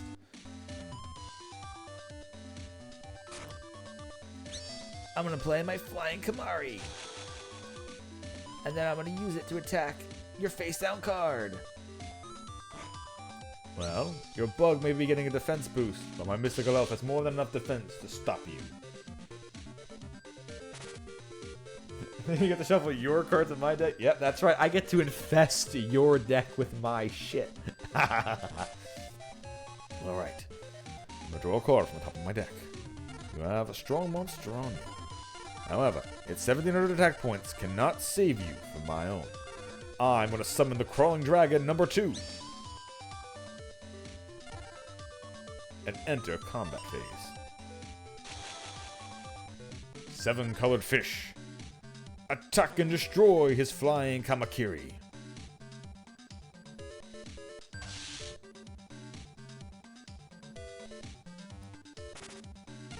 And now, Rogue Doll, attack his face-down card. Oh, God, of course it's fucking Cyberjar. Alright, here we go. Because this wasn't lasting long enough.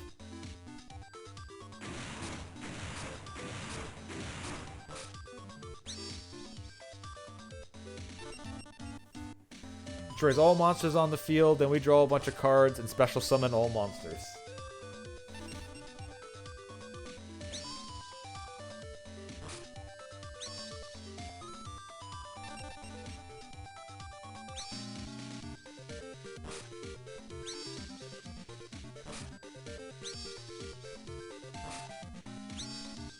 He has 3 man-eater bugs in his deck. Of course he plays it face down. Oh, and Needleworm. Oh god. Man, Weevil's a piece of shit. And the Parasite. And the Witch of the Black Forest. And he can steal one of my monsters. Alright, well, it's still my combat phase. Tiger Axe. Attack the card on the left.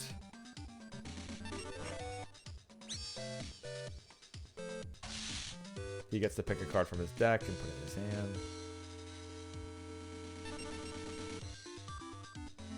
Gemini Elf. Oh boy. Winged Dragon guarding the fortress. Attack that one. Parasite Particle is gone. And then Typhone.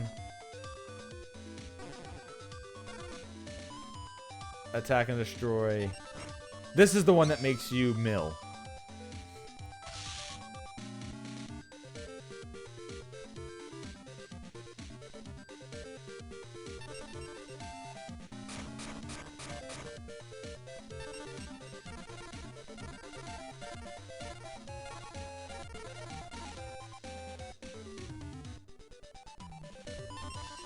Then I'm going to go to my main phase 2.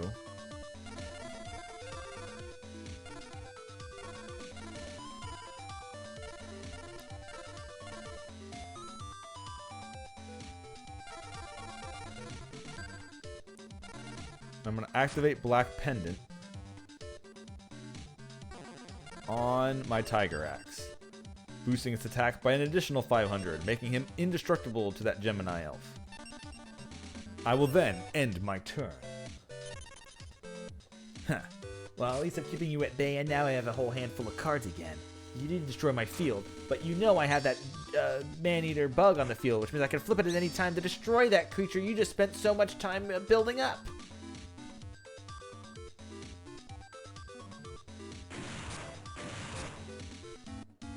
You at least lose your 500 life points, Weevil.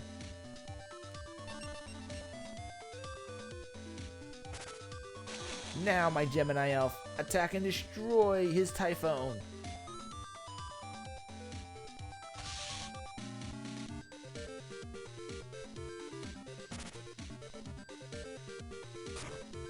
Play card face down, and I end my turn.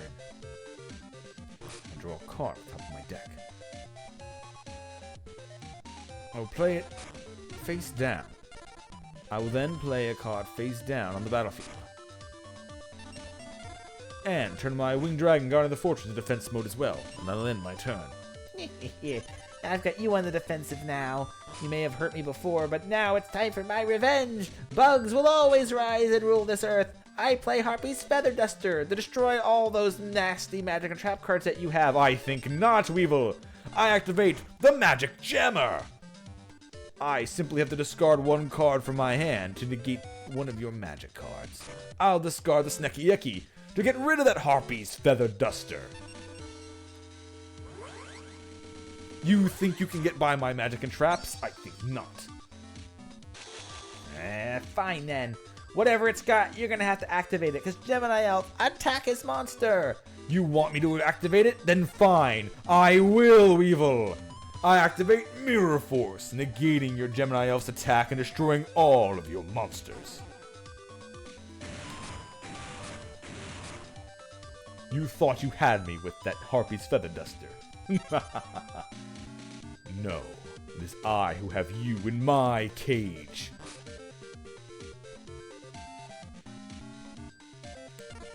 I am now going to activate the Mystical Space Typhoon and destroy whatever it is that you have face down.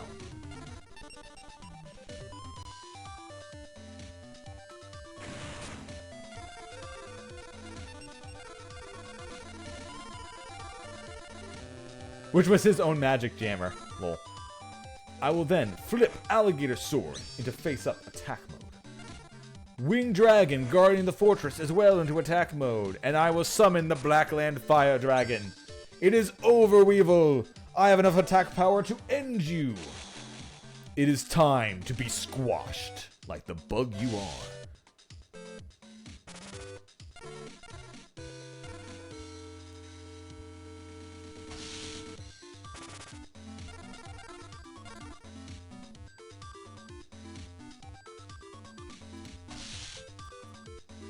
There we go. We had one last good back and forth match. After a bunch of steamrolls that I did.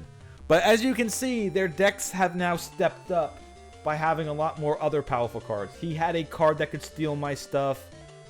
He had multiple board clears, including monsters that can fuck with you as well, and Harpy's Feather Duster destroying all your magic and trap. Like, they actively have good cards after the first set.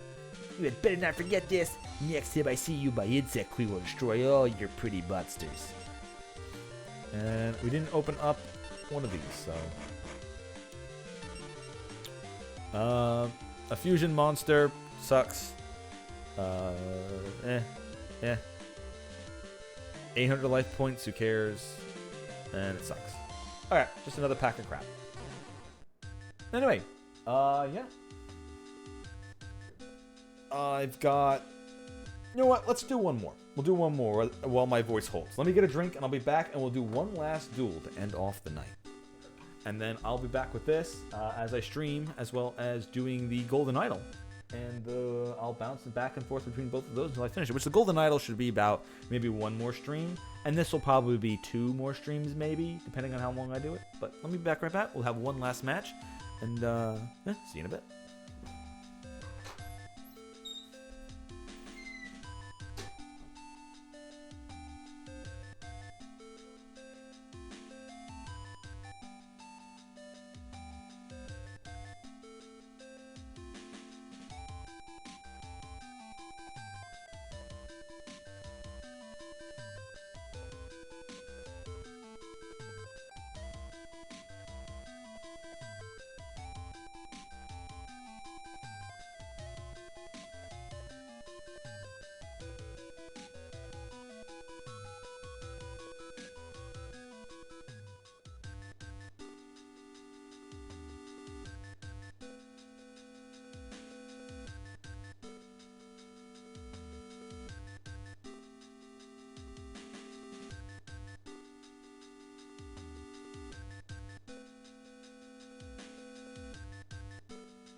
Alright, let's see who the last match for the night will be.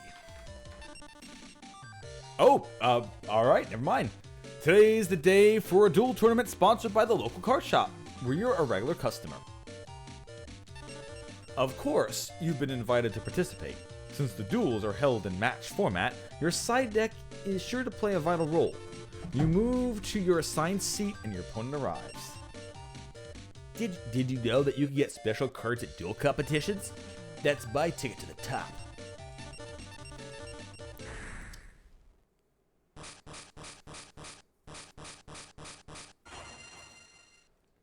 Alright, Tristan, let's have a good match at our local competition. At least I'm not up against Jib. Alright, let's see what I have. Some pretty good things. Okay. I'm going to play this card face down defense position. And then I'm going to activate the Pot of Greed, which allows me to draw 2 cards from the top of my deck. I am then going to play a card face down and end my turn. Alright then, I'm gonna draw a card. And I'm gonna summon Jinzo number 7 in attack mode. Jinzo number 7, attack his life points directly. Pretty sneaky card, huh? Doesn't matter what you played, I get to take free damage on you. Indeed, you do get to take free damage. However, that monster is quite weak and vulnerable. Meaning, I can destroy it with my own counterattack. I will summon the Armored Zombie. And flip the Sleeping Lion into attack mode. Enter combat phase and have the Sleeping Lion bully your Jinzo number 7. It is nothing more than a cat's play toy.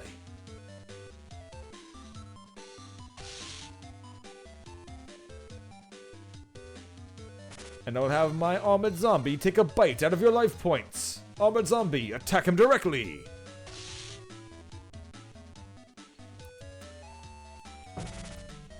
Alright.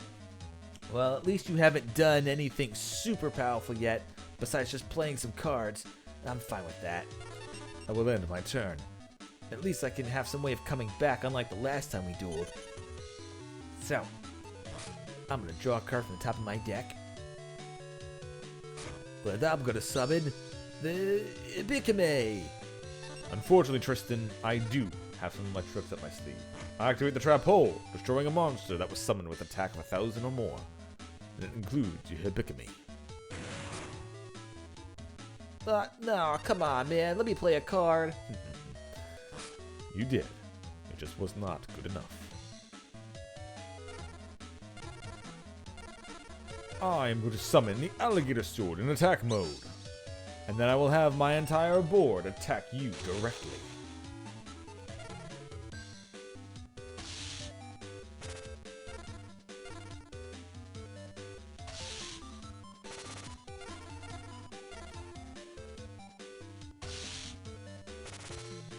And I will end my turn.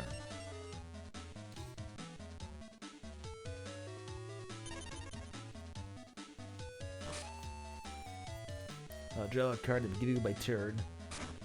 And then I'll summon my M-Warrior number 1 in attack mode. You don't have any trap cards this time to stop me. I'll have my M-Warrior number 1 to destroy your Sleeping Lion. This time you are correct, Tristan. Your warrior does destroy my Sleeping Lion. But you will find out soon enough you should leave Sleeping Lions lie. I'll draw a card for my turn. I will summon the Hatatsumi Giant. Then I will also activate Monster Reborn to take one monster back from one of our graveyards. I will take back your Hibikame to my side of the field.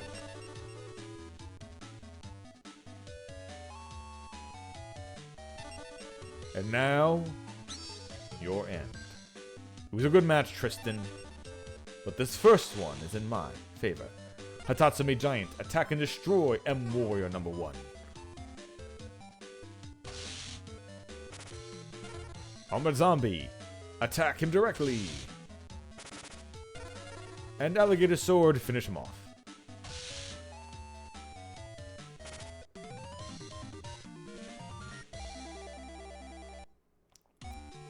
That's only one loss. All I gotta do is win the next one and I'll be back in the game. Now that we're ready, shall we begin?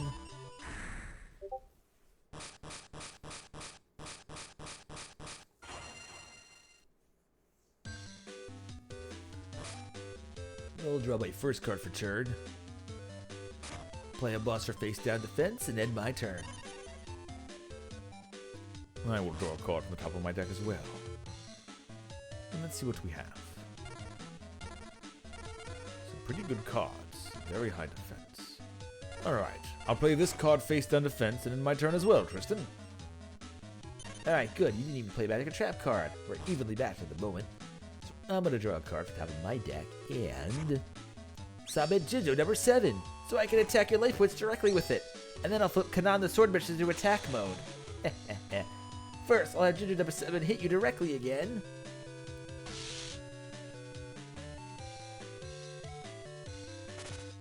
And then Kanan the Sword Bitches will attack your face down monster. Good job on attacking me directly, Tristan. However, my Akumador has enough defense to fend off your Kanan.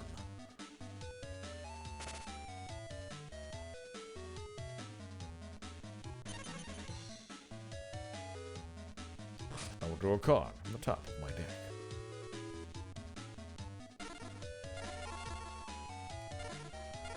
I will then summon the Rogue Doll. I'll also activate the Black Pendant and equip it to my Akumador. I will then flip my Akumador into attack mode and enter my combat phase. Akumador, attack and destroy his Kanan the Sword Mistress.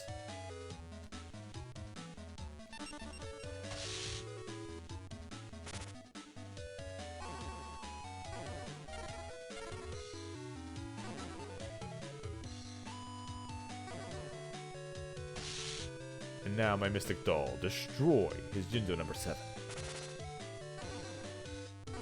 I will then end my turn.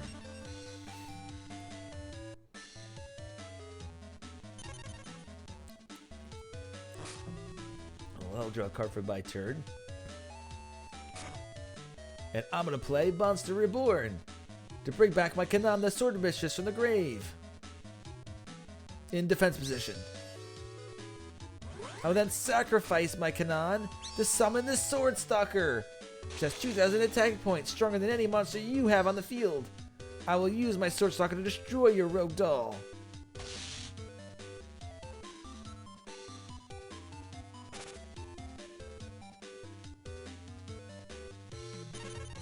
This time it's going to be my favor, this game. It may very well be, Tristan. I'm going to draw a Mirror Force. And then I am going to disappoint you. I am going to activate Snatch Steal. Take control of one face-up monster you control at the expense of you getting 1,000 life points at each of your turns. I'll take your Sword Stalker. And then I am also going to summon the Sleeping Lion in attack mode. And I'll go to my combat phase. Akumador.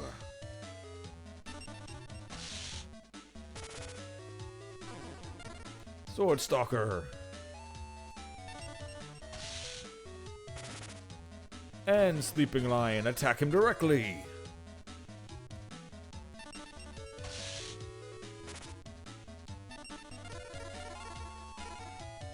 I will then end my turn.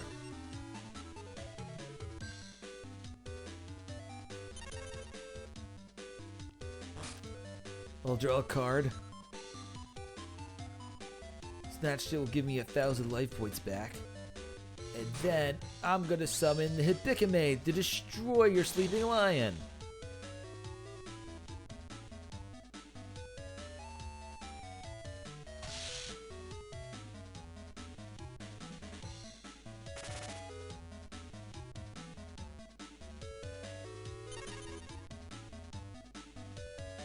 I will draw a card from the top of my deck.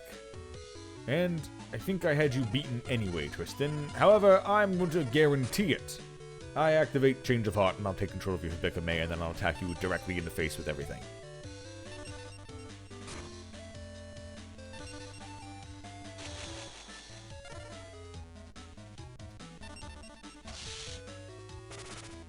Okay, so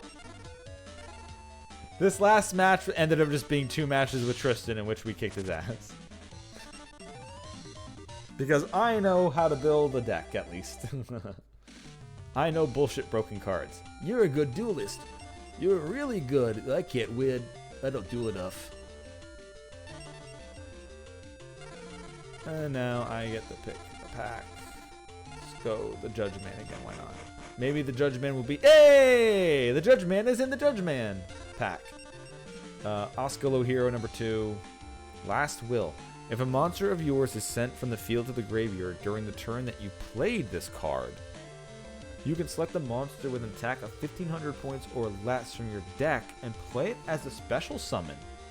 Shuffle the deck after playing the card. This card is active for only 1 turn. Sent from the field to the graveyard during your turn that you played this card. So you play Last Will, sacrifice a monster, and then get to yank something out of your deck? That sounds fantastic.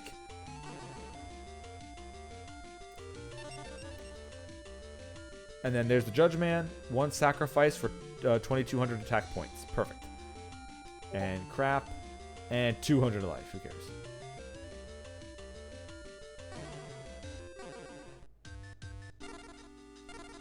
Gonna go into our main deck. And I have a... There you go. Hercules Beetle. You can go to the trunk. And then... one of my other crap monsters can go as well. And I'll be getting the Judge Man to replace the Beetle.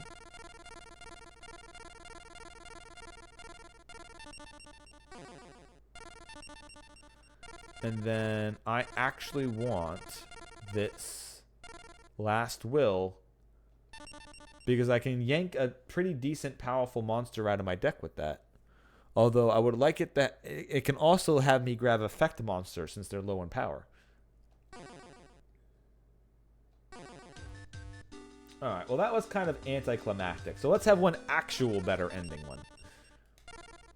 Alright, we did Rex, we did Weevil. Let's see if Mako can give me a better fight. Mako Tsunami. My Siemens deck will swallow you whole.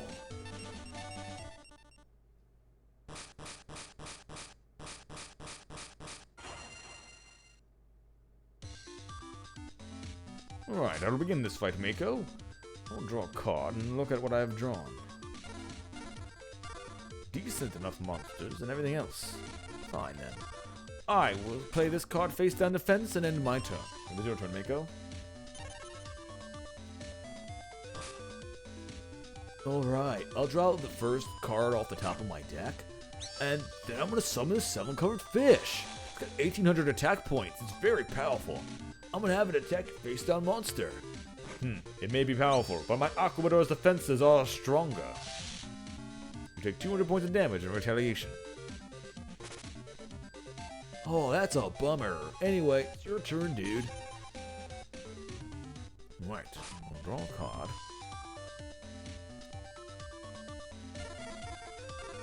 Then I'm going to activate the Change of Heart.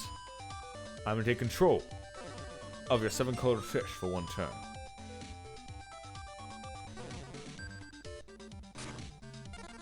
I am then going to sacrifice your 7-colored fish to summon my newly acquired monster, the Judge Man.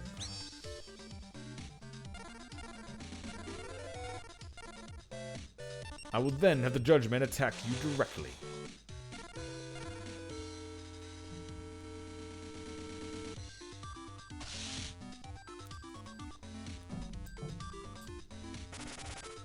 And then my turn.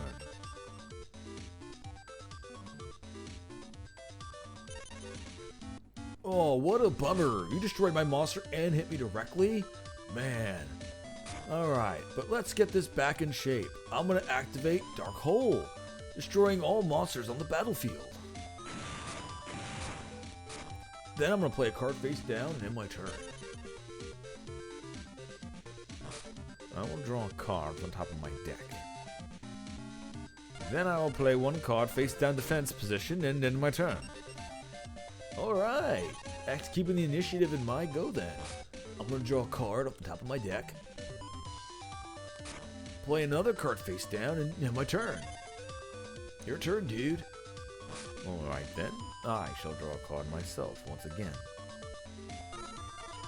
And I am now going to summon the two-headed King Rex. I will now enter my battle phase and have the two-headed King Rex attack the face-down monster you played on the left.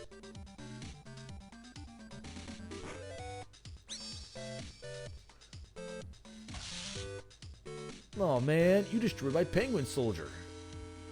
However, my penguin soldier has an ability. I can send your Vorse Raider back to your hand.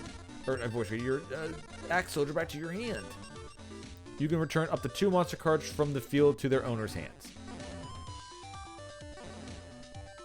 Which I don't know why he didn't send that to my hand as well, because he could have completely freed up my board, but whatever. I will then end my turn.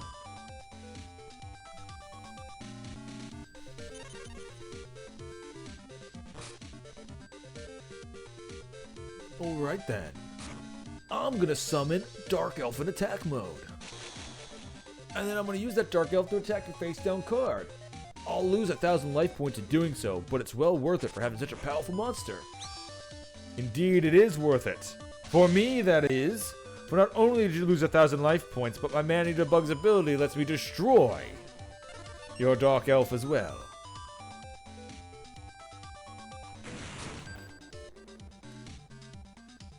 Oh no, something must be bugging with my game, man. If only it was that simple. I'm going to draw a card at the top of my deck. I am then going to resummon the Axe Raider. I will now have the Axe Raider attack your face-down card.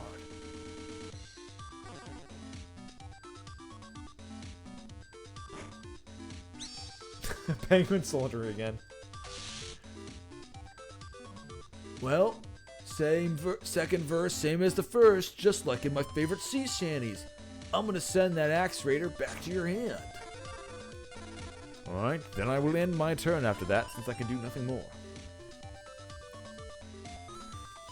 Now your whole field's open and I just have to play anything that can hit you.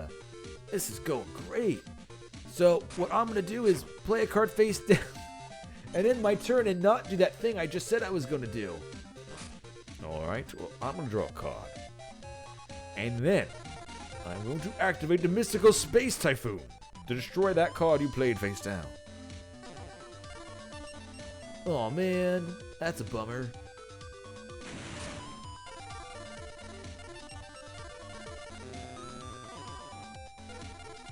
I was going to make your other magic card wipe out. Indeed. Well, it's a good thing I activated that first, because now I shall play the Pot of Greed and draw 2 cards from the top of my deck.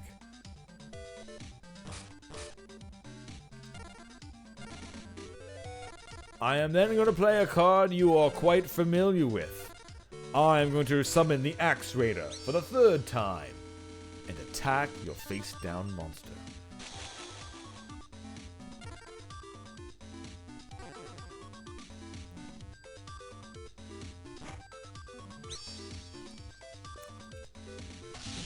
Well, you're destroying my face-down monster, but it's a Magician of Faith, so I get to return 1 magic card from my graveyard in my hand.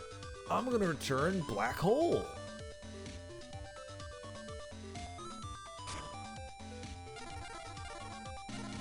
And, well, I know what you're going to do next, maybe. Or maybe you're going to save it, but who knows? I will end my turn. Alright. You might know what I have in my hand a little bit, but you can't stop what's about to happen. So first, I'm gonna play my Dark Hole and destroy your X-Raider. This time for good, I hope. And then I'll play another card face down defense position. Alright. Mako, please, what are you doing? Mako, what are you doing? Alright, I will summon my two-headed King Rex to the battlefield. Two-headed King Rex, attack his face-down card.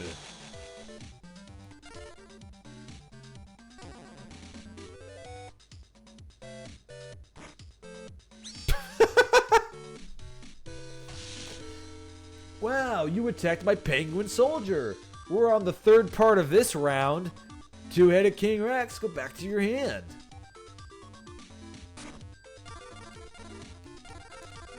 Alright, well, I end my turn.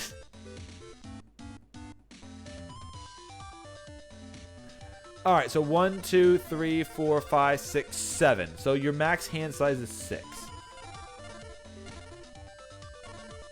I'll just discard Green Kappa.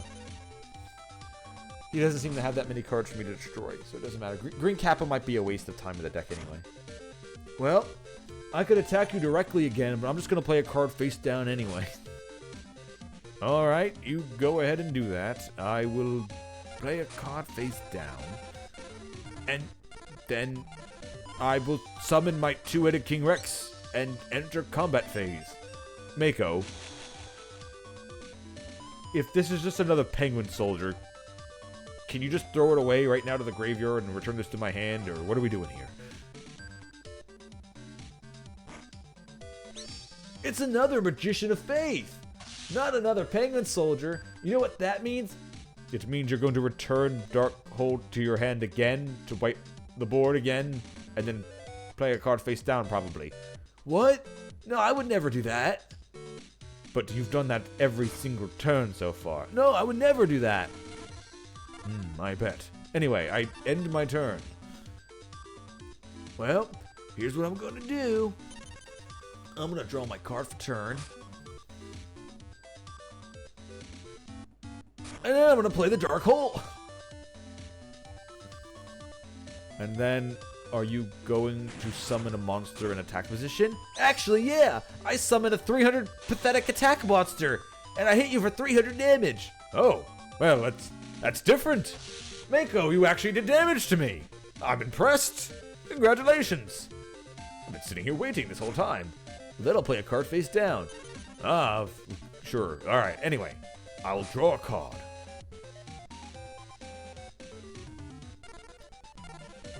I'm going to summon the Tiger Axe in attack mode. I'm going to have the Tiger Axe attack your Serpent.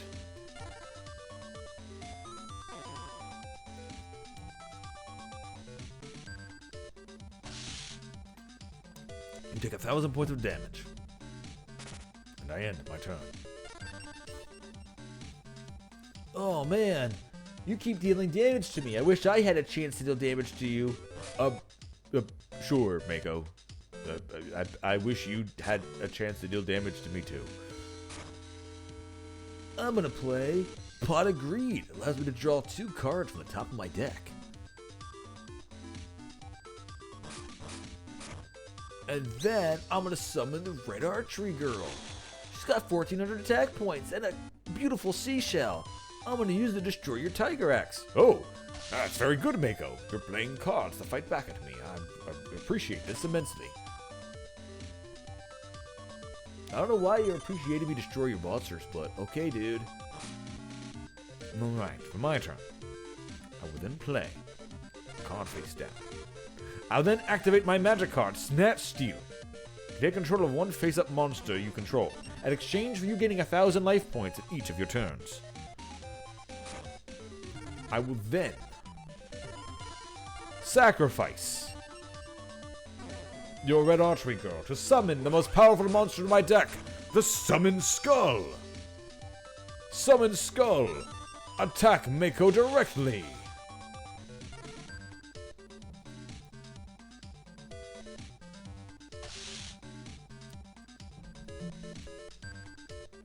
Whoa! You almost caused a wipeout there, man.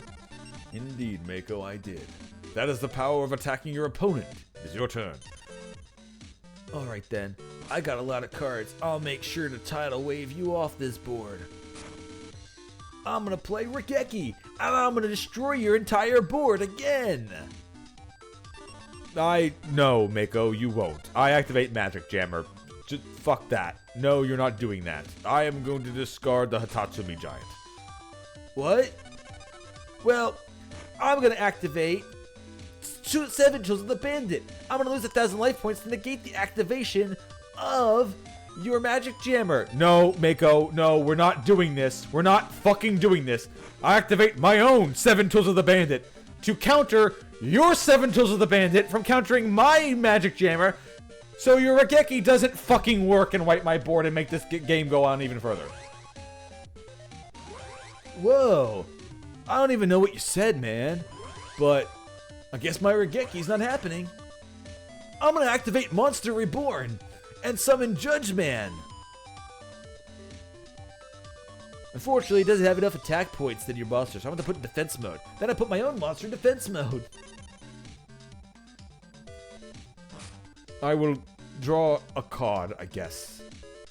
Fine, then. I shouldn't have gotten rid of the giant. Oh well, I play a card face down, and I then have my Summoned Skull destroy the Judge Man.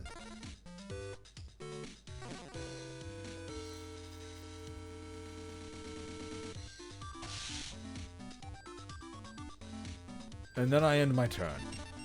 Oh man, I really liked your monster. Oh well, I get another turn. Yes, you do, Mako. You do get another turn. What are you going to do with it? Well, I'm gonna play a monster face down and end my turn. I am shocked. This is the face of a man who is shocked. Well, I guess I will summon a rogue doll. And then enter combat phase. Rogue doll, attack the card he just set face down. Oh no, you attacked my red archery girl. She's gonna die from that. And then summon Skull, attack his other face down card, which hopefully isn't fucking Penguin Soldier or another mystical elf. Oh good, it's the Sinister Serpent. Oh no, my Sinister Serpent. Oh well, even though you just destroyed it, I'll get it back to my hand on my next turn. Yes, you will. Hopefully you can only summon one creature per turn. Yeah, normally I can, but let's see what I draw.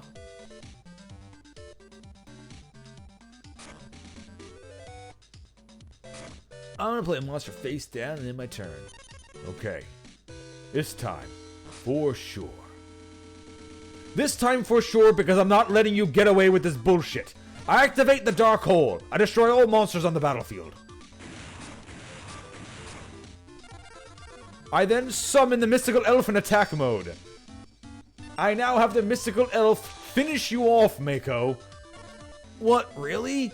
Well, what if I play this Karibo in my hand? No, you can't do that. You can't play the Karibo in your hand. Really? I can't do that? Yes, but the card says no. No, you can't do that. Oh, alright. Oh well. Well, I guess you win. This battle, you win. Next time, no matter what, I won't lose.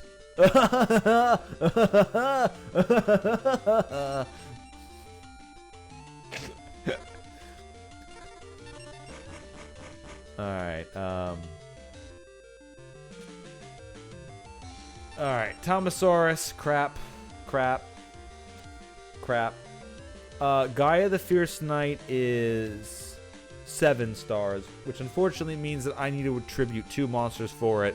So Gaia the Fierce Knight sucks. And then Candle of Fate. So, nothing good in this pack. Anyway, alright. After that last match against Mako, where he just decided he didn't want to fucking lose the game and or win it, I think that's enough duels for the day. My voice is getting a beating from doing the voices, but I did find this really fun. Some of the matches were nail biters. A lot of them were sweeps by me, but the enemies do get harder, and as you've seen, they happen to have more and more bullshit cards as you go. So it won't be full sweeps. They will be fighting against me because both Weevil and Mako did kind of have a fight, although Mako didn't have a chance at defeating me. Weevil sure as hell did. And Rex has some stuff that has a bunch of good, strong monsters in there too. The other people in this bracket aren't a joke either, especially Mai, because she has Harpy's Feathers dusters out her own ass, along with those fucking Gemini elves all over the place. So there are very tough things you have to watch out for. But that's enough Duelist Kingdom for now. I will definitely be playing more of this. We'll be playing this until we've beaten all the different people in the game, which I think the final boss is technically Yami Yugi. So we'll fight till we defeat him, and then after that, there is nothing in the game besides just continuously playing duels forever. So that will be the end point where I say I'll have beaten the game, is when we defeat Yami Yugi. But that's still a couple streams away. So look forward to more Duelist Kingdom, or sorry, the Eternal Duelist Soul. Look forward to more Golden Idol, and then I have the DLC for Avalon, and we'll be starting the newest, or maybe the second newest, Ace Attorney game, which I've only watched the first 3 games, but never played one myself, so it'll be an interesting time. Anyway, thank you all for watching, and I'll see you all Monday, or maybe on the weekend. I don't know yet, actually. Anyway, good night, everybody.